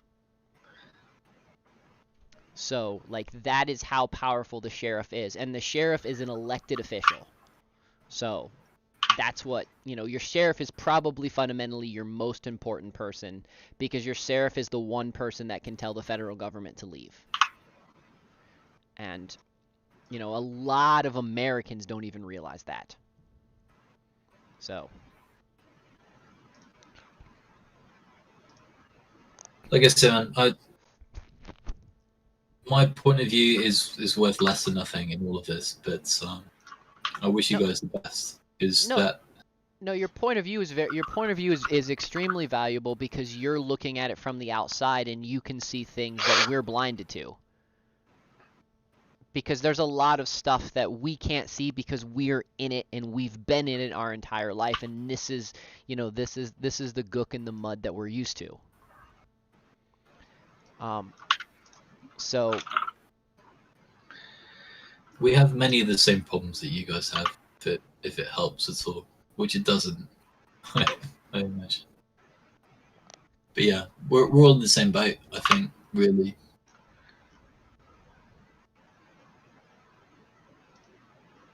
But it was pretty great to share that with you guys. I should probably peel off though, because it's well. Okay, so thank you for doing this, Illister. Thank you for joining us. Just so you know, next Wednesday, there's the next debate. So you should, if you can plan around that to join us again, that would be great. Absolutely, definitely. I want to see if Biden can make it through another hour and a half without. Yeah, dropping Uh, dead. yeah, we're seeing if we're seeing how well the magic drugs they have work. So well, I'm sure they just have him hopped up on B vitamins and Adderall. So He was struggling at the end, man. He really was. He was trying ever so hard. the energy was running out. I agree. It was definitely entertaining. But yeah, much love, gents. It was great sharing that with you. Have a Really good night. appreciate I it. will. I'll probably hit you up. I'll probably hit you up tomorrow, Lister. If you're Sure, around. man. I got a couple questions for you, but we can talk about that tomorrow. If you're around. Got a massive, If massive thesis link I need to send you. But yes, I'll keep an eye out, mate. No worries. Good night, guys. see ya. Good night. Matt. Matt, is there anything else? I can leave you with the floor. Is there anything else that you think that needs to be said? No.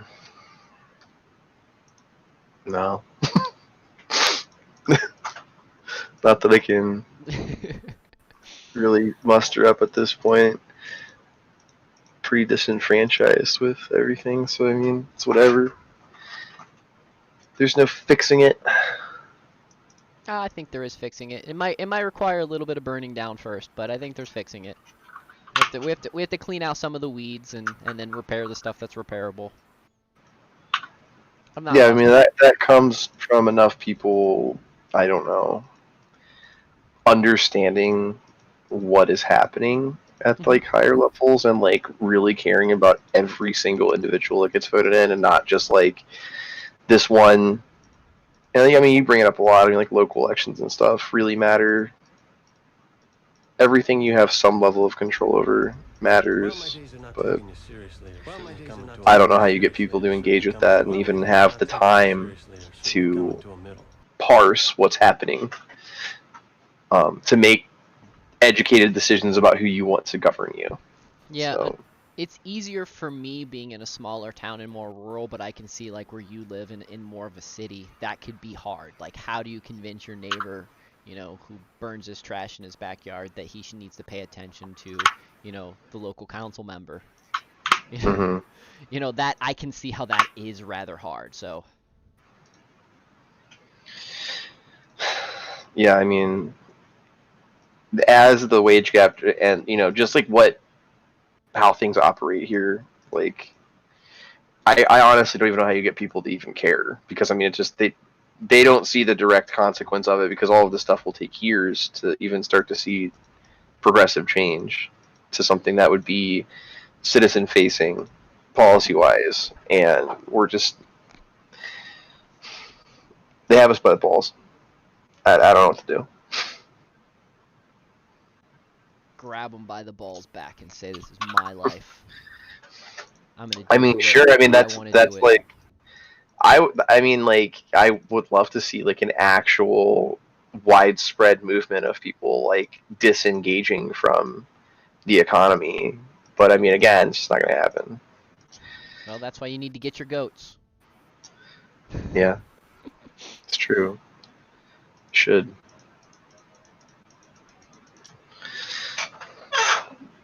That's a good way to disconnect. Yeah, I mean, it just depends. Maybe I enjoy that life, maybe I don't. I want to try it at some point, but Well, that's a good. it's You might not enjoy it. So.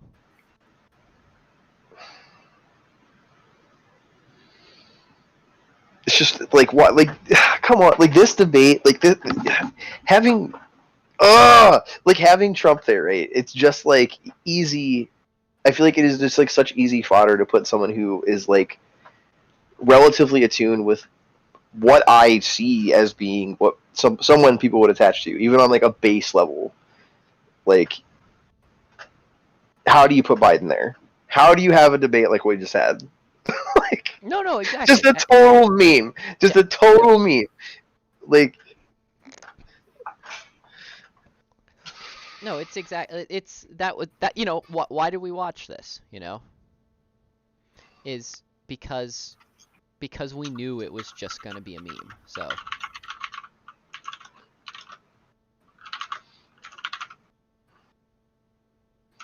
It's because, you know, we knew it was not, you know, we're looking for, I think actually the only reason they're doing, they're allowing these debates to happen is because they know it's just going to be a shit show. If they actually thought anything was going to really happen with it, then they would have, you know, they would have done something else. So. Well, they went with it because it's just in establishment's best interest to have someone who's not progressive. Like, Trump is better than any progressive candidate could ever be to their bottom line. So that's why we get someone as, like, they literally don't care. I honestly don't think the Dems even care at this point.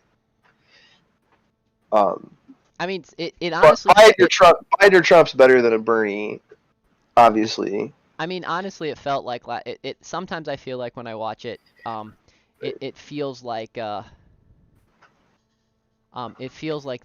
neither one actually want to win. They feel like they're both doing everything that they can to lose. I don't think that's true for Trump necessarily. I'm sure Biden doesn't really give a fuck. Okay. I think Trump does have a very, like, id level desire to just be this whatever the fuck he is all the time. He wants to always be winning.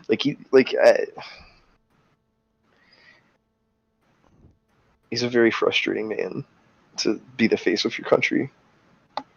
Nah, he's probably the most American president we've ever had. He's everything that the other countries thought was when they heard about America. He's for sure like a caricature of what. Yeah, he's a caricature of America. And I'm not dissing on him, and I'm really not dissing on America there. It's just the caricature that we allowed the world to have of us. By allowing, you know, our media and all the other stuff to do with what they're doing. So.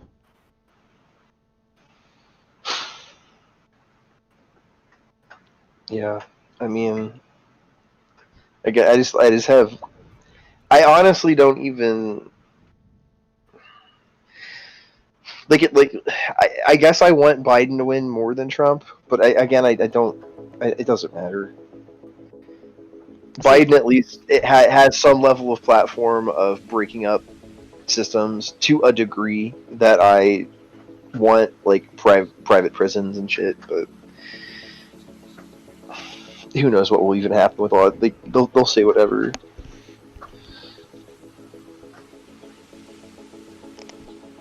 No, it's exactly it's just a fun shit show. I mean, honestly, it's just, you know, it's circus. You know, it's just a circus for us. It's entertainment because, you know, we really have no say in any of it, anyways.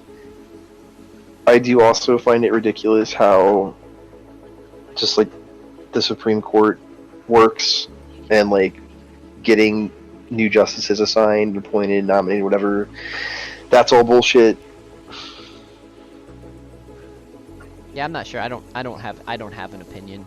I don't have an opinion on the Supreme Court at the moment.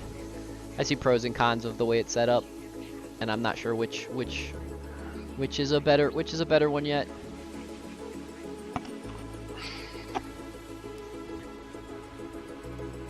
I'm counteracting all the shots that I had to drink this evening. Because playing that silly little drinking game, I don't know if you saw the one that Jill printed out, but there was some we covered that pretty well. That one was right on pretty well. Yeah, I saw it earlier. Did everything happen? Did you check it off? We didn't check it off. We brought it up. I think the only one on the list. There was one on the list that we didn't cover. Which one? Where did I have it?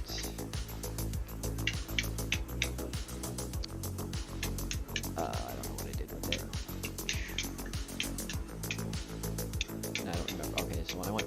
Yeah, I think the only one there's one we didn't miss. There's one we missed, so. Yeah, Denny, I actually agree. I really was shocked when the Democratic Party chose Biden. It really felt to me like they just were giving up, because like most anybody else would have even had a slightest chance. And I didn't really like, besides Tulsi, she was the only Democrat that I liked in that mix. I didn't really like any of the other ones, but I just personally, if you would have had me guess, I was guessing that Buttigieg was gonna be the man, because he was a millennial. Like that's and he was so middle of the ground. There's one of two scenarios that happened with the DNC. It was either Buttigieg was that's who they pushed early, and then he had a crippling loss to Bernie in those early primaries, and then they just had, they're bought and paid for. This had everyone just drop out and back Biden. So, out of nowhere. Biden, I thought, was like totally out of the running entirely, but like they were just like, okay, we'll just go with this is the only guy who anyone has facial, people. American people have recognition of this man, and there were memes and stuff. So we will just dump all of our assets into him, because it cannot be progressive candidate, because he will fuck with our bottom line. Like at that point when Bernie was surging ahead, they had to go Plan B, or they anticipated having sort of a toss up with Buttigieg and Bernie, and just had Biden sitting in the backfield, while Buttigieg stole some votes from Bernie and then pushed Biden, because they knew he would win North Carolina or whatever. One of those two scenarios happened. I'm pretty much certain of that. There was definitely a plan to fuck over that whole dumbass process of assigning delegates, and whatever the fuck happens in Iowa, during primaries. I don't get it. I don't know how that is still how we are deciding things, but here we are.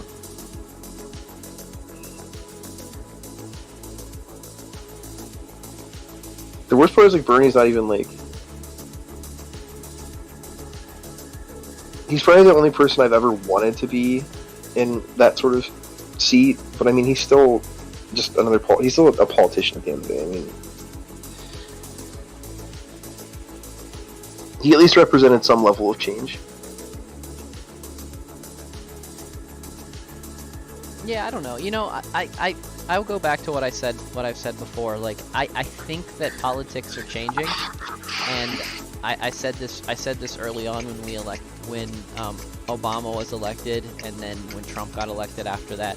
I think we're on the process of changing politics, because we had, our last two elections were not, well established, long-term well established politicians. They were relatively newcomers to the political game, and so I think long haul, I think things are actually changing for the better. It just doesn't seem like that. There's going to be a lot of growing pains as things change. So I personally think that it won't be long. I think after Obama and after Trump, we're really going to see more third-party pools now. I think that at this particular point, people are just getting sick and tired of it. And I would hope. I'd also hope those third parties mean change in the direction I want. But I mean, that could also go south. It could get worse. Oh yeah, well that's why I hope that we don't just have one third party. I think it would be great to have 4 or 5 viable choices. I mean I would be all in favor of restructuring a lot of things that have been set in stone for too long. Though that being said, I also am of belief that the country as we recognize it today is not going to be around for too much longer. So yeah. So.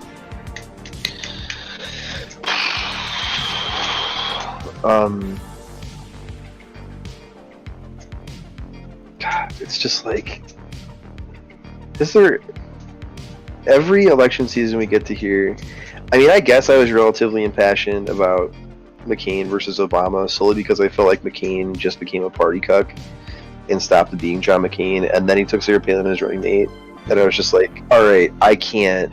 No, it has to be the other guy.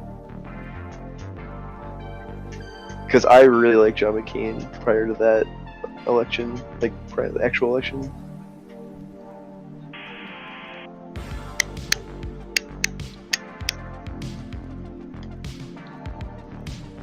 These debates are just ridiculous, though. Oh, they absolutely are. Just like They I can't- absolutely are ridiculous. But fun to watch.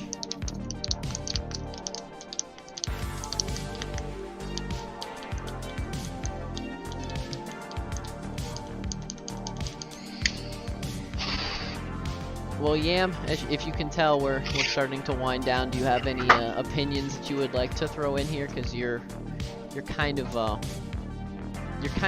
little different than me and Matt. Even though me and Matt are on different sides of the spectrum, you're even on a slightly different side of the world mindset. Not in a bad way. I think it's great. Just curious if you have any opinions.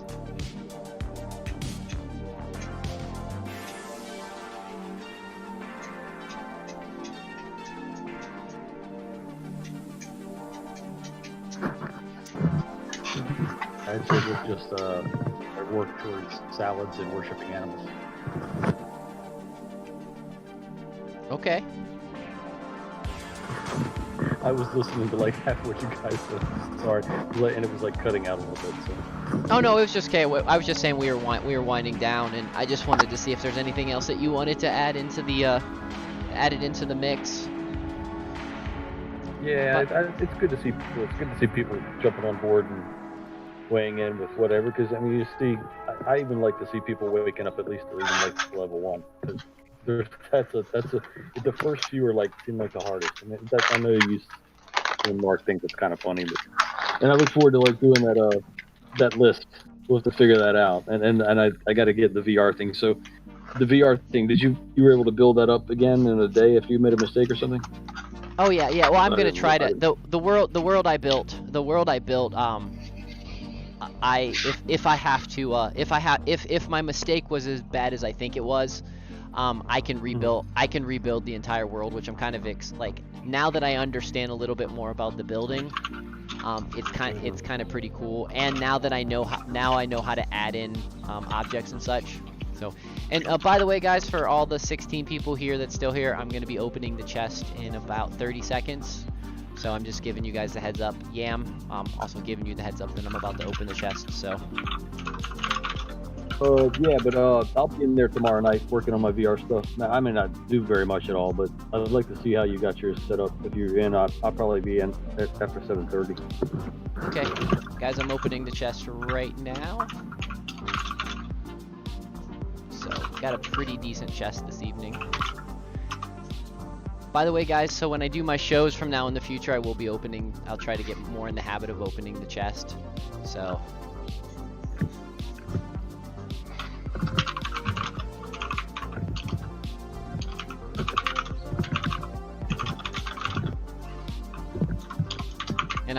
And Matt, if you don't know what I'm talking about, with D-Live, we've got a chest where it gives back lemons to folks for chatting and talking and such like that. So, cool, guys.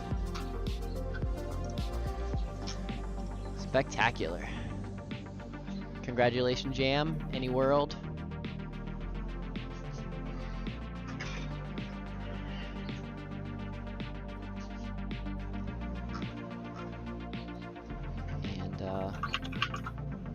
Yeah, guys, I think tomorrow night I'll probably be doing some streaming in VR. I'm going to do some more building of my world in alt space. And some other stuff like that. Matt, do you happen to know, since you're pretty hip on latest games and that kind of stuff, do you know of any good non-first-person shooter VR games that are coming out? Have you heard about any? I mean, coming out, no. Or that are out that are just that have really good reviews. My only reason for wanting VR is for Beat Saber, Okay. and Half-Life Alyx, and there's like there was some game that seemed super interesting, if not a little bit janky. I can't remember what it's called though. It was like an RPG, which has like a bunch of interesting mechanics and stuff. Okay. I can't remember the name of it though. Those are really the two big ones. I gotcha. Beat Saber's like a rhythm game. Yeah, I saw Beat Sabers looks. I saw Beat Sabers. It looks interesting. Yeah, I'm just playing around. I like. I really.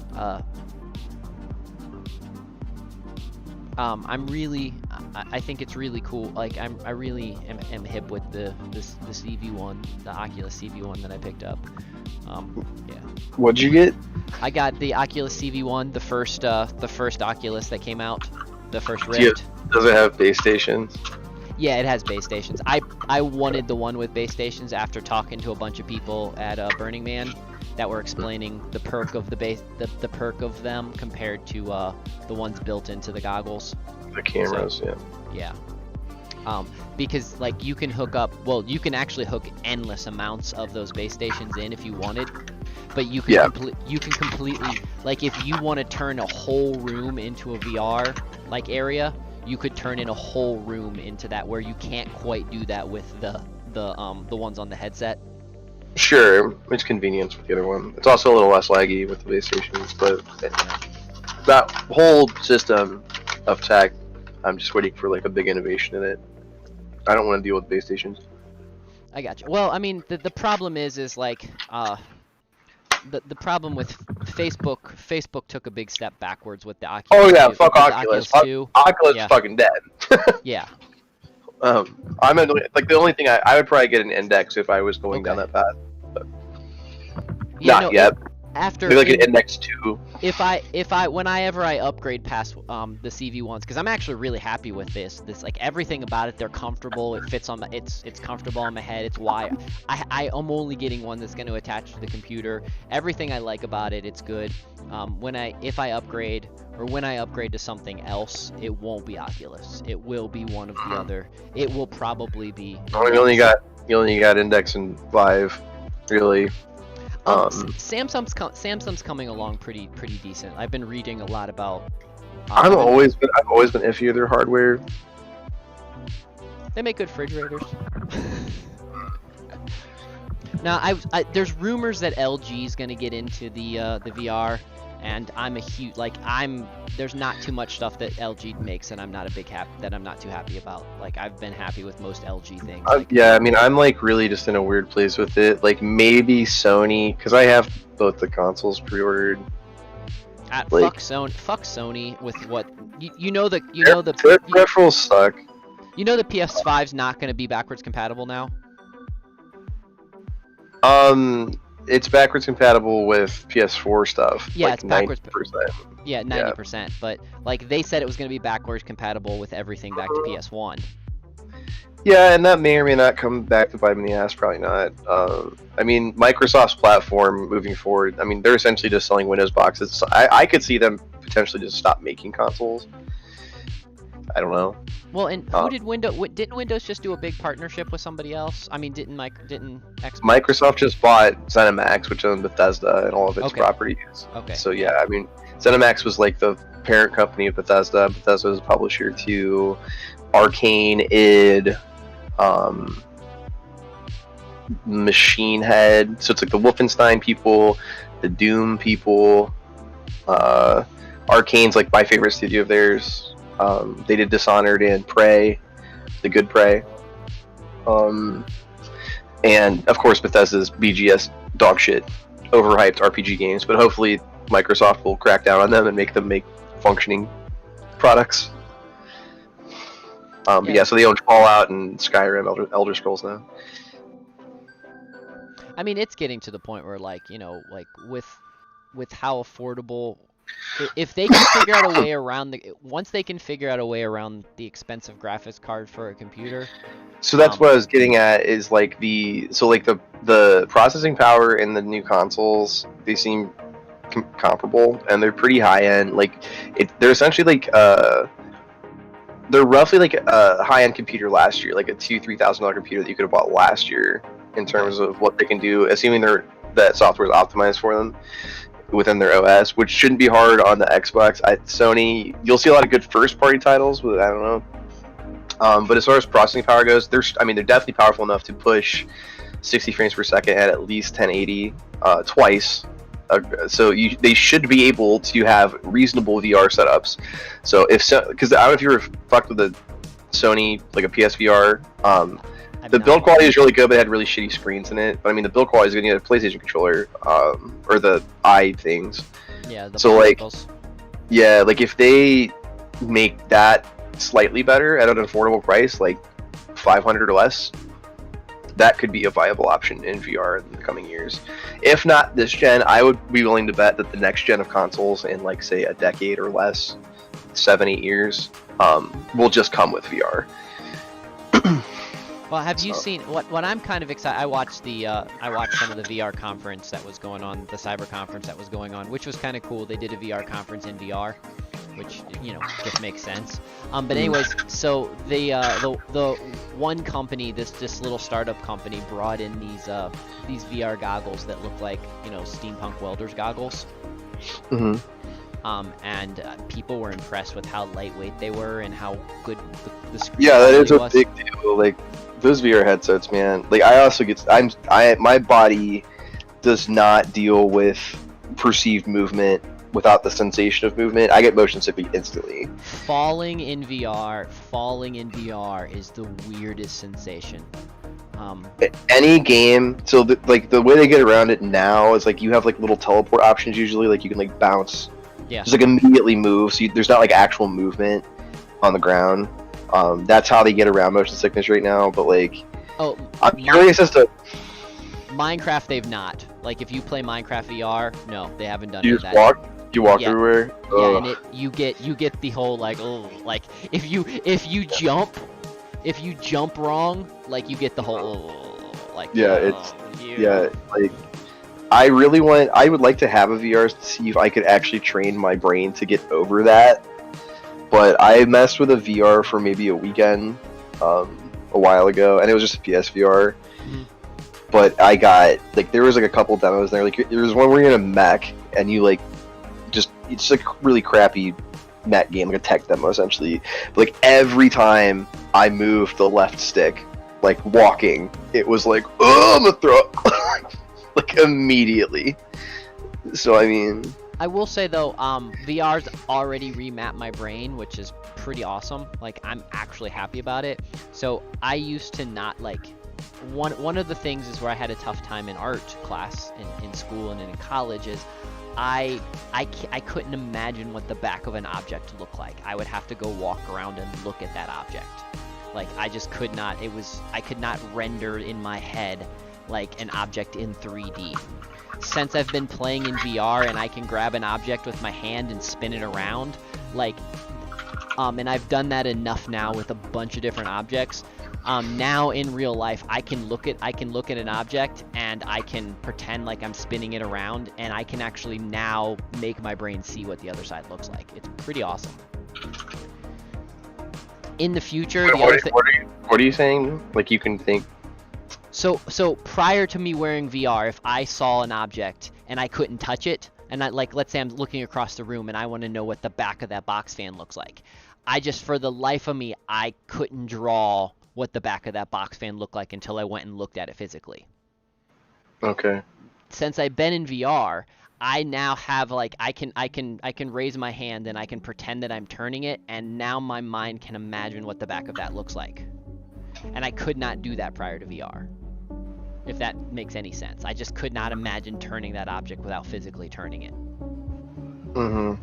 So, the other thing I'm going to get, I've been researching which one I'm going to get, but they make a, whatever the EKG or the thing that hooks up to your brain that you can do biofeedback and such with. They make now one that you can attach to the VR, so you don't have to use controllers anymore. You can just think, and your character will do what you're thinking. You have to train it, of course. But where's the connection point? Your skull. Like in your in your skull? No. So you put it over your forehead. It goes on your VR. It goes it's like a neural lace that goes over top of your head that attaches to your forehead. What is it reading? It's reading the brain. It's the biofeedback that's reading the brain waves. I see when Jake was wearing them. When they're trying to counteract Jake's when they were trying to counteract Jake's seizures and such. I saw how that all worked. 15-20 years ago. I saw how all that worked with that, and it was pretty cool watching Jake be able to they had like a little stick figure, and Jake, just with his brain, he could get this stick figure to move around, and what that's all it's doing is strengthening certain synapses and neuropaths in your brain. Okay. So is that like consumer electronics now? It's finally down into consumer. They finally brought it down. It's it's about $300-400, but it's now down to consumer levels and programming the right thing. Like, one of the things I'm super interested in, as I've been reading about, is supposedly you can deprogram certain aspects of ADD or procrastination with it. So I think that would be pretty cool. Yeah, I mean, I would at least if I would really be happy if I could overcome motion sickness. I don't know if it's possible, but I mean, it would if I could get over being motion sick in that, my motion sickness is very strange. I guess maybe it's not. I never had a problem with roller coasters or anything. Whenever they're there was always a trope in old cartoons and movies and stuff, kids get on the roller coaster and puke at the end of it. Mm-hmm. That never made sense to me. 'Cause, I remember being scared of that happening, because when I was forever, if I read, when I was a kid, I used to have to lay down in the back seat of the car most of the time because I would get sick. I gotcha. But if I read or focus on anything that's not just the road, when I'm a passenger in a car, I'm also fine driving. Mm-hmm. I get motion sick there too.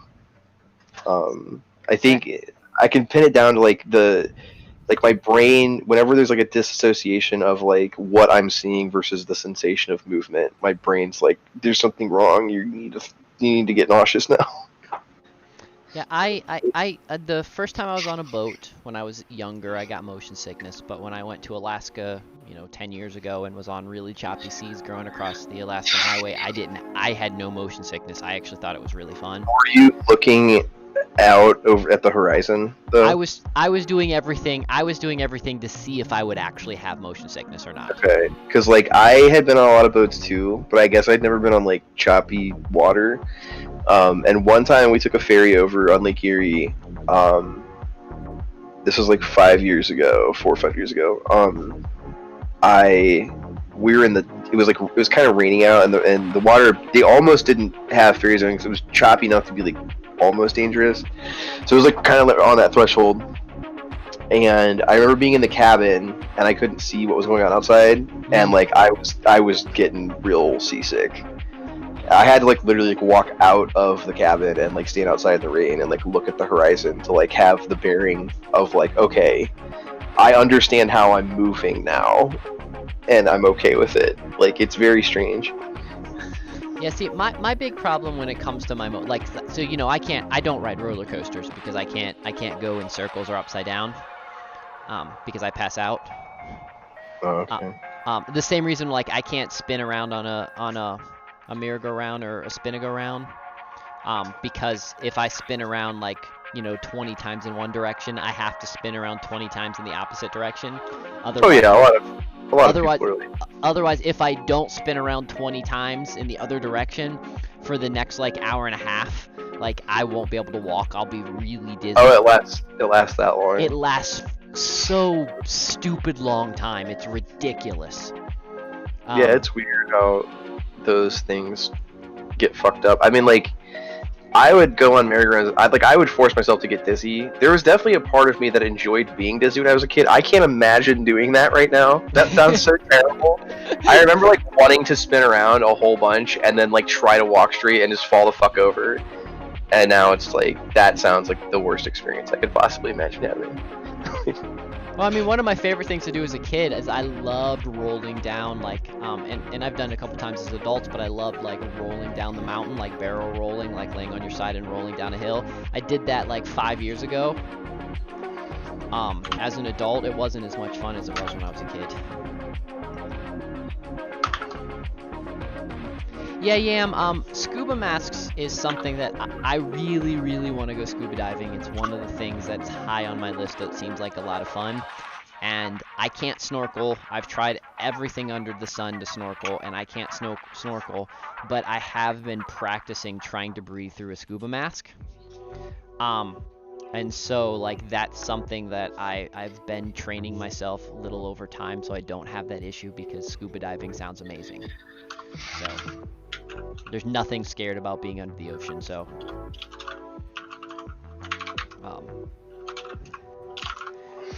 like, I'll never jump out of a plane. Skydiving sounds awesome and it sounds amazing, but I know that there's no, it's a complete waste of money for me, so I will never skydive, unfortunately. Oh yeah, I'm scared. Like, I would love, if I knew for certain that I wouldn't either die or paralyze myself, I would love to go skydiving. See, I have no, I have no fear. I have no fear of any of that. What I know is gonna happen is at a particular point, my equilibrium's gonna fuck up, and I'm just gonna pass out. It happens. It happens in those. In my favorite roller coasters are the ones like the elevators where the floor drops out from under you. I hate those. Oh, those are my favorite. And because when I don't know. Yeah. And in an ROTC when we were in the C-130, and they did the dives, and they allowed us to jump while they were doing the big dives, and it was just fun. I love the free fall sensation. The problem is at a particular point of the free fall sensation, my body goes nope and turns off, and like I pass out. Yeah, and I have no idea because it's not a fear. It's nothing. Like, I love the sensation until my body says nope, and then lights out. I haven't gone like actual bungee jumping or anything, but I used to ride like the ripcord type rides all the time, like that are essentially a free fall for like, you know, a couple hundred feet. I used to really get a rush out of that, and I could see skydiving as being like just this extremely life-changing, exhilarating experience. But like, nah. Nah. Yeah, what I want to do is I do want to get, now that I know they exist, is I want to get that fan where the training for skydiving where you can lay on the fan and you can, you know, you're inside like a little cube. That sounds awesome. I want to definitely do that. So that is something that would be really cool. I mean, honestly, like, the other bad thing about skydiving is what I would really want to do if I was going to skydive is I would really want a squirrel suit, because I absolutely think that looks flippin' amazing and awesome and really fun. But I know that I would pass out, so, you know, again, falls in that category of something I won't do. I've seen some crazy fucking base jumper stuff people do anymore. Oh, I know, it's amazing.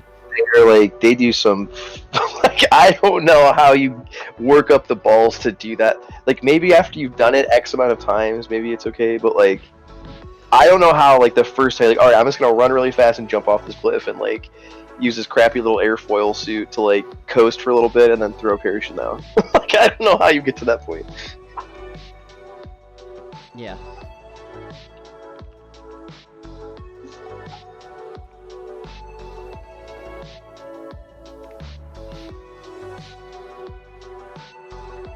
Yeah, no, those are, those videos are cool.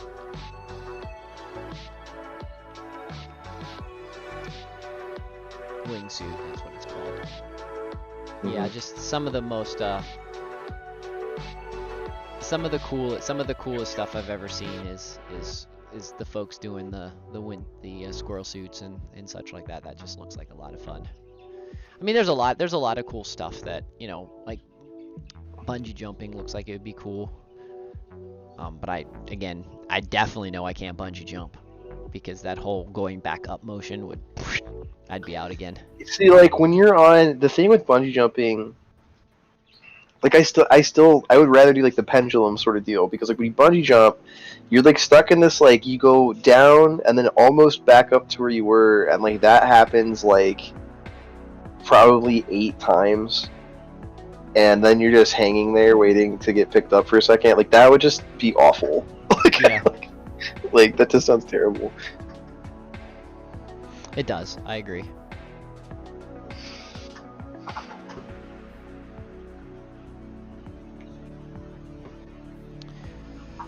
Okay, guys.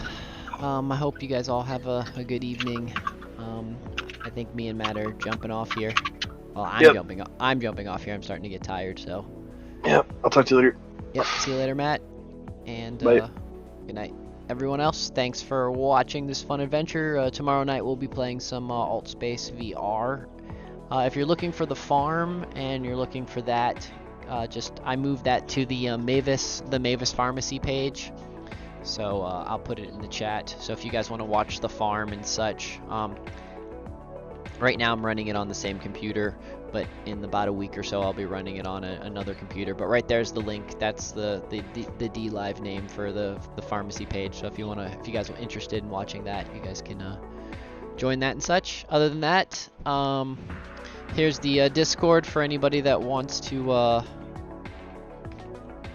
always come in and chat with us. You guys are everybody's welcome to